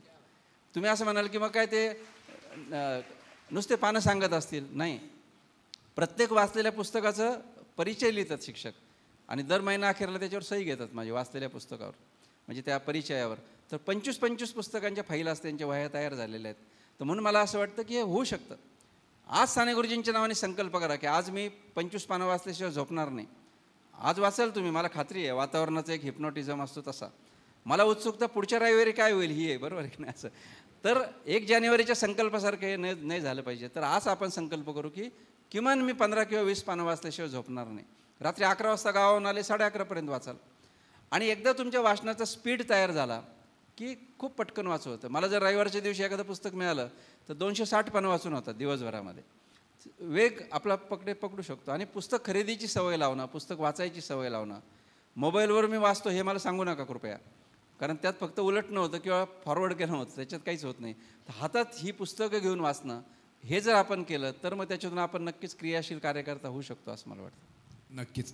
आणि याचं मी साक्षी आहे, कारण की माझं पुस्तक मी सरांना पाठवलं तर त्यांच्या शिक्षकांनी ते पुस्तक त्याच्यावर नोट्स काढून सरांनी मला व्हॉट्सअप केले की तुझं पुस्तक माझे टीचर वाचतायत आणि त्याच्यावर ते नोट्ससुद्धा काढतायत. त्यामुळे खरंच छान. तुम्हाला एक गोष्ट आता पटली असेल की साने गुरुजी हे 19व्या शतकातली व्यक्ती आहेत, पण त्यांनी त्या काळात केलेले नियम, त्यांचे जे विचार आहेत ते आज 21व्या शतकात तंतोतंत लागू होतात किंवा आजचा सर्वात जास्त त्याची गरज आहे असं मला वाटतं या 21व्या शतकामध्ये. कारण 21व्या शतकाची गरज काय तर मुलांना क्रिएटिव्ह बनवणं आहे. मुलांमध्ये आउट ऑफ बॉक्स थिंकिंग त्यांची क्रिएट होणं आवश्यक आहे. त्यांना एकत्र काम करण्याची त्यांना सवय त्यांना लावणं आहे. क्रिटिकल थिंकिंग त्याच्यामध्ये डेव्हलप करणं आहे. हे सर्व या व्यक्तीने 19व्या काळामध्ये कुठलेही गुगल आणि ChatGPT नसताना हे केलेलं आहे. सर, शेवटच्या प्रश्नाकडे येतो आहे आणि क्लोजिंग मी तुमच्या एखाद्या कवितेने करणार आहे. आणि त्याआधी साने गुरुजींची जी प्रार्थना आहे, खरा तो एकीचे धर्म जगाला प्रेम अर्पावे, याचा अर्थ म्हणजे ती कविता प्रार्थना वाचली का अर्थ कळतो, पण आजच्या या क्षणाला 21व्या शतकातल्या याच्यामध्ये धर्म तुम्हाला माहिती आहे, धर्म ही अफूची गोळी आहे. धर्माची खरी व्याख्या साने गुरुजींनी फार सुंदर मांडलेली आहे. तर तुम्हाला काय वाटतं, शिक्षकांचा कुठला धर्म असला पाहिजे आणि शिक्षणामध्ये धर्माची गरज आहे का, आणि धर्म म्हणजे नक्की काय साने गुरुजींच्या पॉईंट ऑफ व्ह्यू हे सांगून आज आपण इथं शिकूया. कारण की मला चांगलं आठवतं हायनेस दलाई लामा नाशिकमध्ये आले होते आणि त्यांची मुलाखत घ्यायला मला बोलवलं होतं. त्यावेळेस मी त्यांना हा प्रश्न विचारला होता की बाबा जाती तोडल्या पाहिजे आणि त्यासाठी काय केलं पाहिजे. त्यावेळेस फार सुंदर आणि त्यावेळेस मी त्यांना प्रश्न विचारला होता की आजकाल शिक्षणाचं हिरवीकरण, बगवीकरण, निळीकरण असं सगळंच चालू आहे, तर आपण त्यातून कसं बाहेर असलं पाहिजे. त्यावेळेस त्यांनी व्याख्या फार सुंदर दिली. शिक्षणामध्ये धर्माचं काय व्हॅल्यू आहे. त्यावेळेस ते म्हणाले की टीचिंग व्हॅल्यू, म्हणजे मुलांना आपण व्हॅल्यू शिकवतो, संस्कार शिकवतो. Teaching value without touching a religion is a education. म्हणजे धर्माला न हात लावता पण धर्मातल्या चांगल्या गोष्टी, संस्कार मुलांना द्यायला पाहिजे, याला शिक्षण म्हटलं पाहिजे. सर, साने गुरुजींचं काय म्हणणं होतं या बाबतीमध्ये हे सांगून आपण आजचा समारोप करूया. शेवटचा प्रश्न खूप महत्त्वाचा विचारला. समकालीन आजचं जे वास्तव आहे त्याच्याशी जोडणारा. साने गुरुजी हे धार्मिक व्यक्ती होते हे आपण लक्षात घेऊयात. म्हणजे महात्मा गांधी आणि साने गुरुजी हे देशातली 2 उदाहरणं अशी आहेत की ते दोघेही अत्यंत धार्मिक असून धार्मिक राजकारणाचे पाठीराखे नव्हते, किंबहुना धार्मिक राजकारणाचे विरोधक होते, हे आपण लक्षात घेतलं पाहिजे. आणि म्हणून धर्म असणं, धार्मिक असणं व्यक्तिगत जीवनामध्ये आणि धार्मिक राजकारणाचा पाठपुरावा करणं या 2 वेगळ्या गोष्टी आहेत, हे या दोघांनी आपल्या देशाला दाखवून दिलं. आणि म्हणून महात्मा गांधी आणि साने गुरुजींना जो व्यापक ॲक्सेप्टन्स मिळाला आहे देशामध्ये, याचं कारण असं की त्यांचं धर्माबद्दलचं जे प्रत्यक्ष आचरण आहे त्याच्यामुळे त्यांना मिळालं असं मला नेहमी वाटतं. साने गुरुजी अत्यंत धार्मिक होते. ते चतुर्थीचा उपवास करायचे, त्यानंतर घरी देवघरातली एक गणपतीची मूर्ती होती, ती त्यांनी आयुष्यभर स्वतःच्या बरोबर ठेवली. विठ्ठलाच्या मंदिरामध्ये साने गुरुजींनी एक उपोषण केलं होतं, ते तुम्हाला माहिती आहे. हे ऐकल्यानंतर तुम्ही म्हणाला, अरे साने गुरुजी आपल्यातलेच आहेत ना. पण तुमच्यातले असूनही ते तुमच्यातले नाहीत, या अर्थाने की या देशातल्या धर्मवादी राजकारणाला साने गुरुजींनी कधीही बळकटी दिली नाही. पुण्यामध्ये ज्यावेळी दंगलीचं वातावरण तयार झालं, तेव्हा एका रात्रीतून सोन्या मारुती नावाचं एक पुस्तक साने गुरुजींनी लिहिलं आहे, जे युवराज मोहिते त्याचं वाचन करतात. तर सोन्या मारुती हे जे साने गुरुजींनी पुस्तक लिहिलं, त्याच्यामध्ये हिंदू मुस्लिम भेदभावाचे जे प्रयत्न आहेत ते हाणून पाडले पाहिजेत, अशी भूमिका साने गुरुजींनी केली. गुरुजींचं दुसरं वैशिष्ट्य असं की धार्मिक राजकारणातल्या लोकांनी त्यांना अनेकदा विरोध केला, पण साने गुरुजी त्याला डगमगले नाहीत. साने गुरुजींना सगळ्यांनीच विरोध केला, म्हणजे काँग्रेसच्या कार्यकर्त्यांनाही त्यांची लोकप्रियता बघवत नव्हती, कम्युनिस्टांनी साने गुरुजींना विरोध केला आणि हिंदुत्ववादी तर त्यांच्या विरोधातच होते. पण तरीसुद्धा जनसामान्यांशी जी धर्माची नाळ साने गुरुजींनी जोडली होती ती त्यांची महत्त्वाची होती. धर्माच्या आत राहून सुधारणा करण्याचा साने गुरुजींनी प्रयत्न केला आहे. पंढरपूरला दलितांना आतमध्ये मंदिरामध्ये जाऊ दिलं जात नव्हतं, तेव्हा साने गुरुजींनी 21 दिवसाचं उपोषण केलं आहे. ते 21 दिवसाचं उपोषण साने गुरुजींनी करू नये म्हणून काँग्रेसची मंडळींनी महात्मा गांधींना सांगितलं होतं की तुम्ही सांगा, म्हणजे साने गुरुजी ऐकतील. महात्मा गांधींनी तार करून साने गुरुजींना सांगितलं होतं की गुरुजी उपोषण मागं घ्या. आता गांधी म्हणजे साने गुरुजींसाठी परमेश्वर, पण साने गुरुजींनी गांधीजींचं सुद्धा ऐकलं नाही. गांधीजींनी त्यांना कळवलं, बापूजी मला क्षमा करा, पण हा विषय सुटल्याशिवाय मी उपोषण मागे घेणार नाही. आणि 21व्या दिवशी बडव्यांना मंदिर उघडून द्यावं लागलं. आज दलितांना जो पंढरपूरच्या मंदिरात नाही तर संपूर्ण महाराष्ट्रात जो प्रवेश मिळाला आहे, त्याच्या जे श्रेय आहे ते डॉक्टर बाबासाहेब आंबेडकरांनंतर साने गुरुजींना आहे, हे मला नम्रपणे सांगितलं पाहिजे. त्यानंतर साने गुरुजींचं दुसरं वैशिष्ट्य असं की हिंदू मुस्लिम ऐक्याबद्दल साने गुरुजी अत्यंत आग्रही होते. याच्या काळात जरूर सांगितलं पाहिजे, कारण आपला देश एका रंगात रंगवण्याचा प्रयत्न चाललेला आहे. भारताची आणि पाकिस्तानची फायनल झाल्यानंतर पाकिस्तान धर्मराष्ट्र बनलं, पण भारताने तो निर्णय घेतलेला नाही. आम्ही असं ठरवलं की आमचा देश सर्व धर्म समभावी जरी असेल तरी देशाला जात नसेल, राज्यघटनेला जात नसेल, आणि आम्ही धर्मनिरपेक्ष आहोत. आणि म्हणून मला असं वाटतं की आपण धर्मनिरपेक्ष असणं आणि लोकशाहीवादी असणं हा शिक्षक म्हणून आमचा धर्म असला पाहिजे, कारण तो आमच्या देशाने स्वीकारलेली भूमिका आहे. आणि म्हणून शिक्षकाचा धर्म कुठला असला पाहिजे, तर शिक्षकाचा धर्म भारतीय राज्यघटनेचं रक्षण करणं, भारतीय राज्यघटनेतील मूल्य विद्यार्थ्यांमध्ये संक्रमित करणं आणि भारतीय राज्यघटनेला जिथे जिथे छेद दिला जाईल शिक्षण क्षेत्रामध्ये त्याला विरोध करणं, ही शिक्षक म्हणून आज माझा धर्म असला पाहिजे, ही माझी भूमिका असली पाहिजे. साने गुरुजींना लहानपणी त्यांच्या वर्गात एक मुस्लिम मुलगा होता, म्हणजे पुण्यात असताना, आणि तो मुलगा साने गुरुजींबरोबर नेहमी खेळायचा. एक दिवस साने गुरुजींचे मामा शिक्षक होते आणि साने गुरुजींना ते घेऊन वर्गामध्ये जायचे. त्या मुस्लिम मुलाचा डबा खायला एकदा साने गुरुजी लागल्यानंतर त्या मामाच्या लक्षात आलं की या पोराला काही शाळेत आणण्याचा अर्थ नाही, अहमद काहीतरी नाव होतं त्या मुलाचं. तर साने गुरुजींना त्यांनी घरी ठेवलं, म्हणे आता तू उद्यापासून शाळेत येऊ नको. मग साने गुरुजींना ज्या दिवशी पुन्हा सोडायचं होतं, लहानपणी बघा 6-7 वर्षाचा मुलगा साने गुरुजी, तर त्या अहमदला साने गुरुजी म्हटले, मामाला म्हटले, अहमदला सांगा माझा नमस्कार. अहमदला साने गुरुजींनी जेव्हा नमस्कार सांगितला तर त्या अहमदनी एक रुमाल साने गुरुजींना भेट पाठवला आणि त्याच्या आईकडून मेरा प्यार असं लिहिलं आणि तो रुमाल साने गुरुजींना पाठवला. साने गुरुजींची जेव्हा बोट मुंबईवरून याला निघाली कोकणामध्ये, तेव्हा साने गुरुजींनी असा मुठीत तो घट्ट रुमाल धरला आणि प्रचंड वारा आला आणि तो रुमाल उडून गेला आणि तो समुद्रामध्ये पडला. साने गुरुजी रडायला लागले.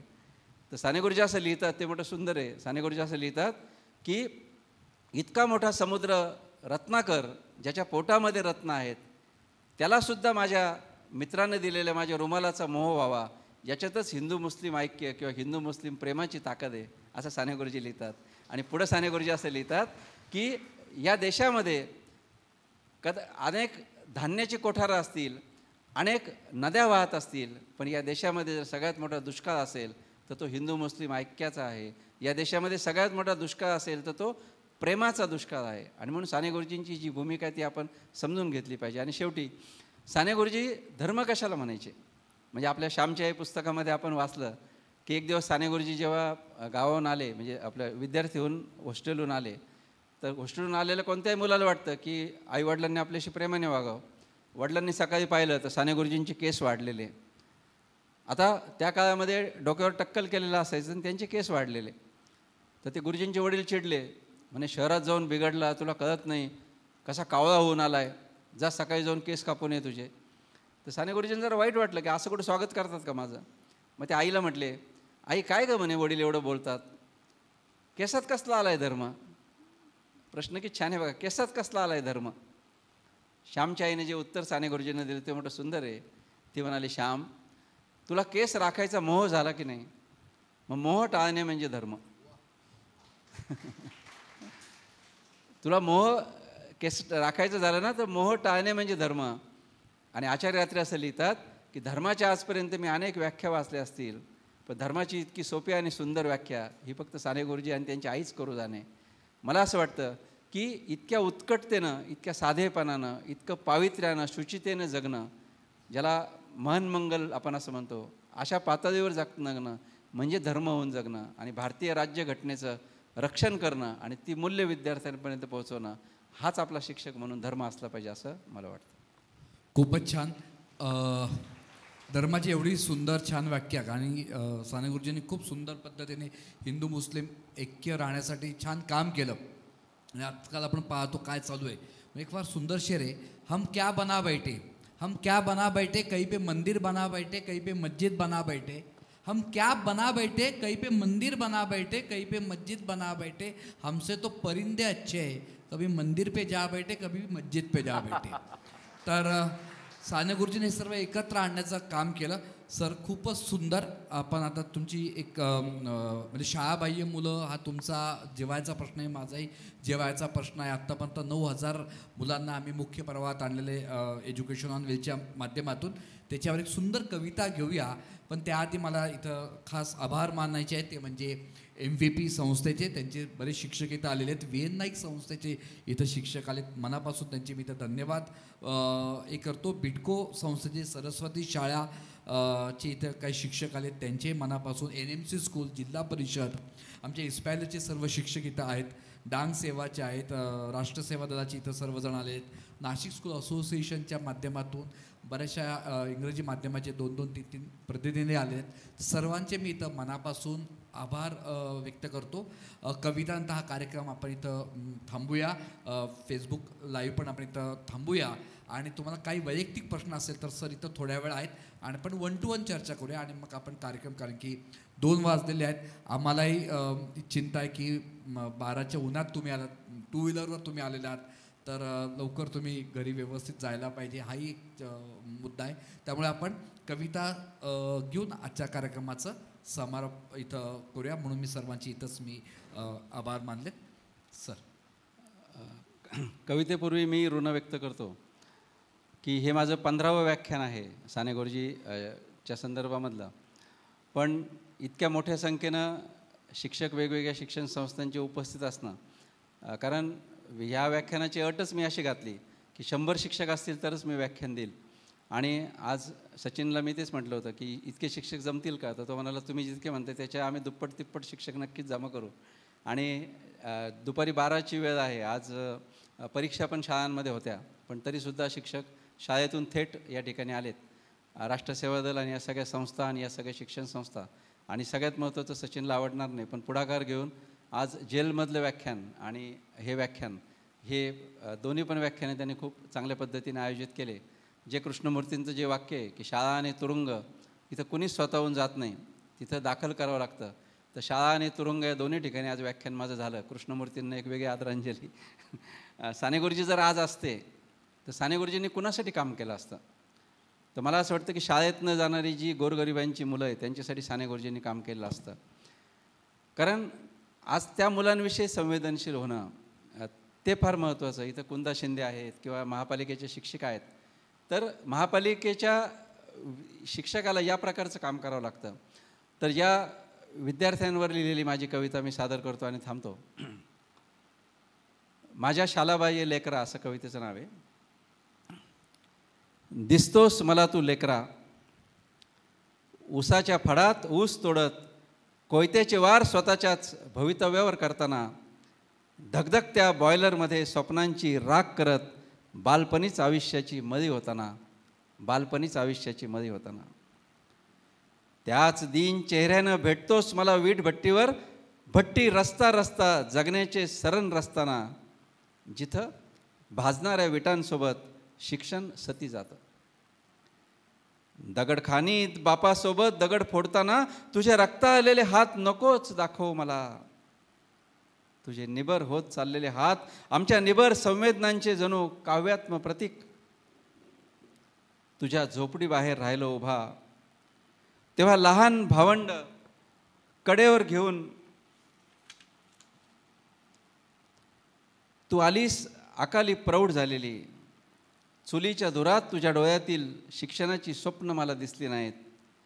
सावित्रीबाईनं विचारलं तर तिला काय सांगू. तू भेटलीस मला सिग्नलजवळ गाडीच्या बंद काचेवरून केविलवाने हात फिरवताना. तुझे पिंजारलेले केस, डोळ्यातील आगतिक लाचारी, भुकेने आलेली व्याकुळता. 1 रुपया तुझ्याकडे फेकून गाडी स्टार्ट केली. सामाजिक समस्येपाडून सुटका करण्याची किंमत फक्त 1 रुपया. मध्यरात्री पिक्चर सुटल्यावर लाल बत्ती जवळून येताना आंबट शौकीन उत्सुकतेने बंद दाराकडे बघितलं. एका दुकानाच्या फळीवर इतक्या थंडीत तू झोपलेला. आईनं गिऱ्हाईक आलं म्हणून बहुधा तुला हाकललेला. कसं विचारू तुला मित्रा, उद्या शाळेत येशील का. गुरं वळताना तुझ्या खांद्याला लटकतात या देशातले सारे शिक्षण आयोग. गुरं वळताना तुझ्या खांद्याला लटकतात या देशातले सारे शिक्षण आयोग. ओढ्यावर खेकडं पकडताना आमच्या कुठल्याच योजनेच्या जाळ्यात तू का गावत नाहीस. बिचारी पाखरं मारण्यापेक्षा का नेम धरून मारत नाहीस गलोल तुझ्या निरक्षरतेच्या वर्मावर. ईदच्या चांदसारखा तुझा चेहरा, ईदच्या चांदसारखा तुझा चेहरा गॅरेजमध्ये कामाला गेल्यापासून अमावस्येसारखा काळवंडून गेलाय. धरणाच्या फुटलेल्या बांधासारखी तुझ्या मोहल्ल्यातली गळती रोखायला आणखी किती सच्चर आयोग हवे आहेत. का मला खजील करतोस, का मला दिसतोस पुन्हा पुन्हा चहाच्या गाडीवर, हॉटेलवर, धाब्यावर. तुझ्या हातून चहा घेताना आम्हाला मळमळत नाही की तुझ्यासाठी मन कळवळत नाही. मुले राष्ट्राची संपत्ती म्हणतात म्हणून लहानपणापासूनच पैसे कमवायला हवेत. मी थांबवतोय तुला पण तू थांबत का नाहीस. मी थांबवतोय तुला पण तू थांबत का नाहीस. भटक्या विमुक्ताच्या लेकरा, जन्मभर का असाच भटकत फिरणार आहेस. दोरीवरून तुझा तोल सावरताना शिक्षणाच्या दोरीत येणारच नाहीस का. तुझ्या नकला बघून हसूच येत नाही बघ. शालाबाह्य लेकरांपुढे ही व्यवस्था आणखी कितीदा हरणार आहे, आणखी कितीदा हरणार आहे. माझ्याच पोटचं लेकरू मला या लेकरांमध्ये कधी दिसणार आहे, या लेकरांमध्ये कधी दिसणार आहे. अप्रतिम. ही संवेदनशीलता आपल्या सर्वांमध्ये जागृत व्हावी हाच आजच्या कार्यक्रमाचा उद्देश होता. आपल्या शाळेमध्ये मध्यमवर्गीय, उच्च मध्यमवर्गीय विद्यार्थी असेल त्यांच्यामध्ये ही संवेदनशीलता निर्माण व्हायला पाहिजे आणि गरीब विद्यार्थ्यांमध्ये त्यांना गुणवत्तापूर्ण शिक्षण देऊन त्यांना समाजामध्ये त्यांचं एक पाऊल पुढे आपण आणलं पाहिजे असं आपले दुहेरी जबाबदारी आहे. त्यामुळे ही आपण पेलाल आणि साने गुरुजींचा मनामध्ये पेटलेला दिवा हा तुम्ही आता पुढचे अनेक वर्ष तुम्ही टिकवाल अशी आशा करून आजचा कार्यक्रम इथे संपला असं मी जाहीर करतो. हिरम सर इथं तुमच्यासोबत राहतील. ज्यांना वैयक्तिक काही बोलायचं असेल तर एक 15 मिनटं ते तुमच्यासोबत राहतील. पुन्हा एकदा कार्यक्रम संपला असंही जाहीर करतो आणि वैयक्तिक आपण इथं बोलूया सर. धन्यवाद. Thank you so much.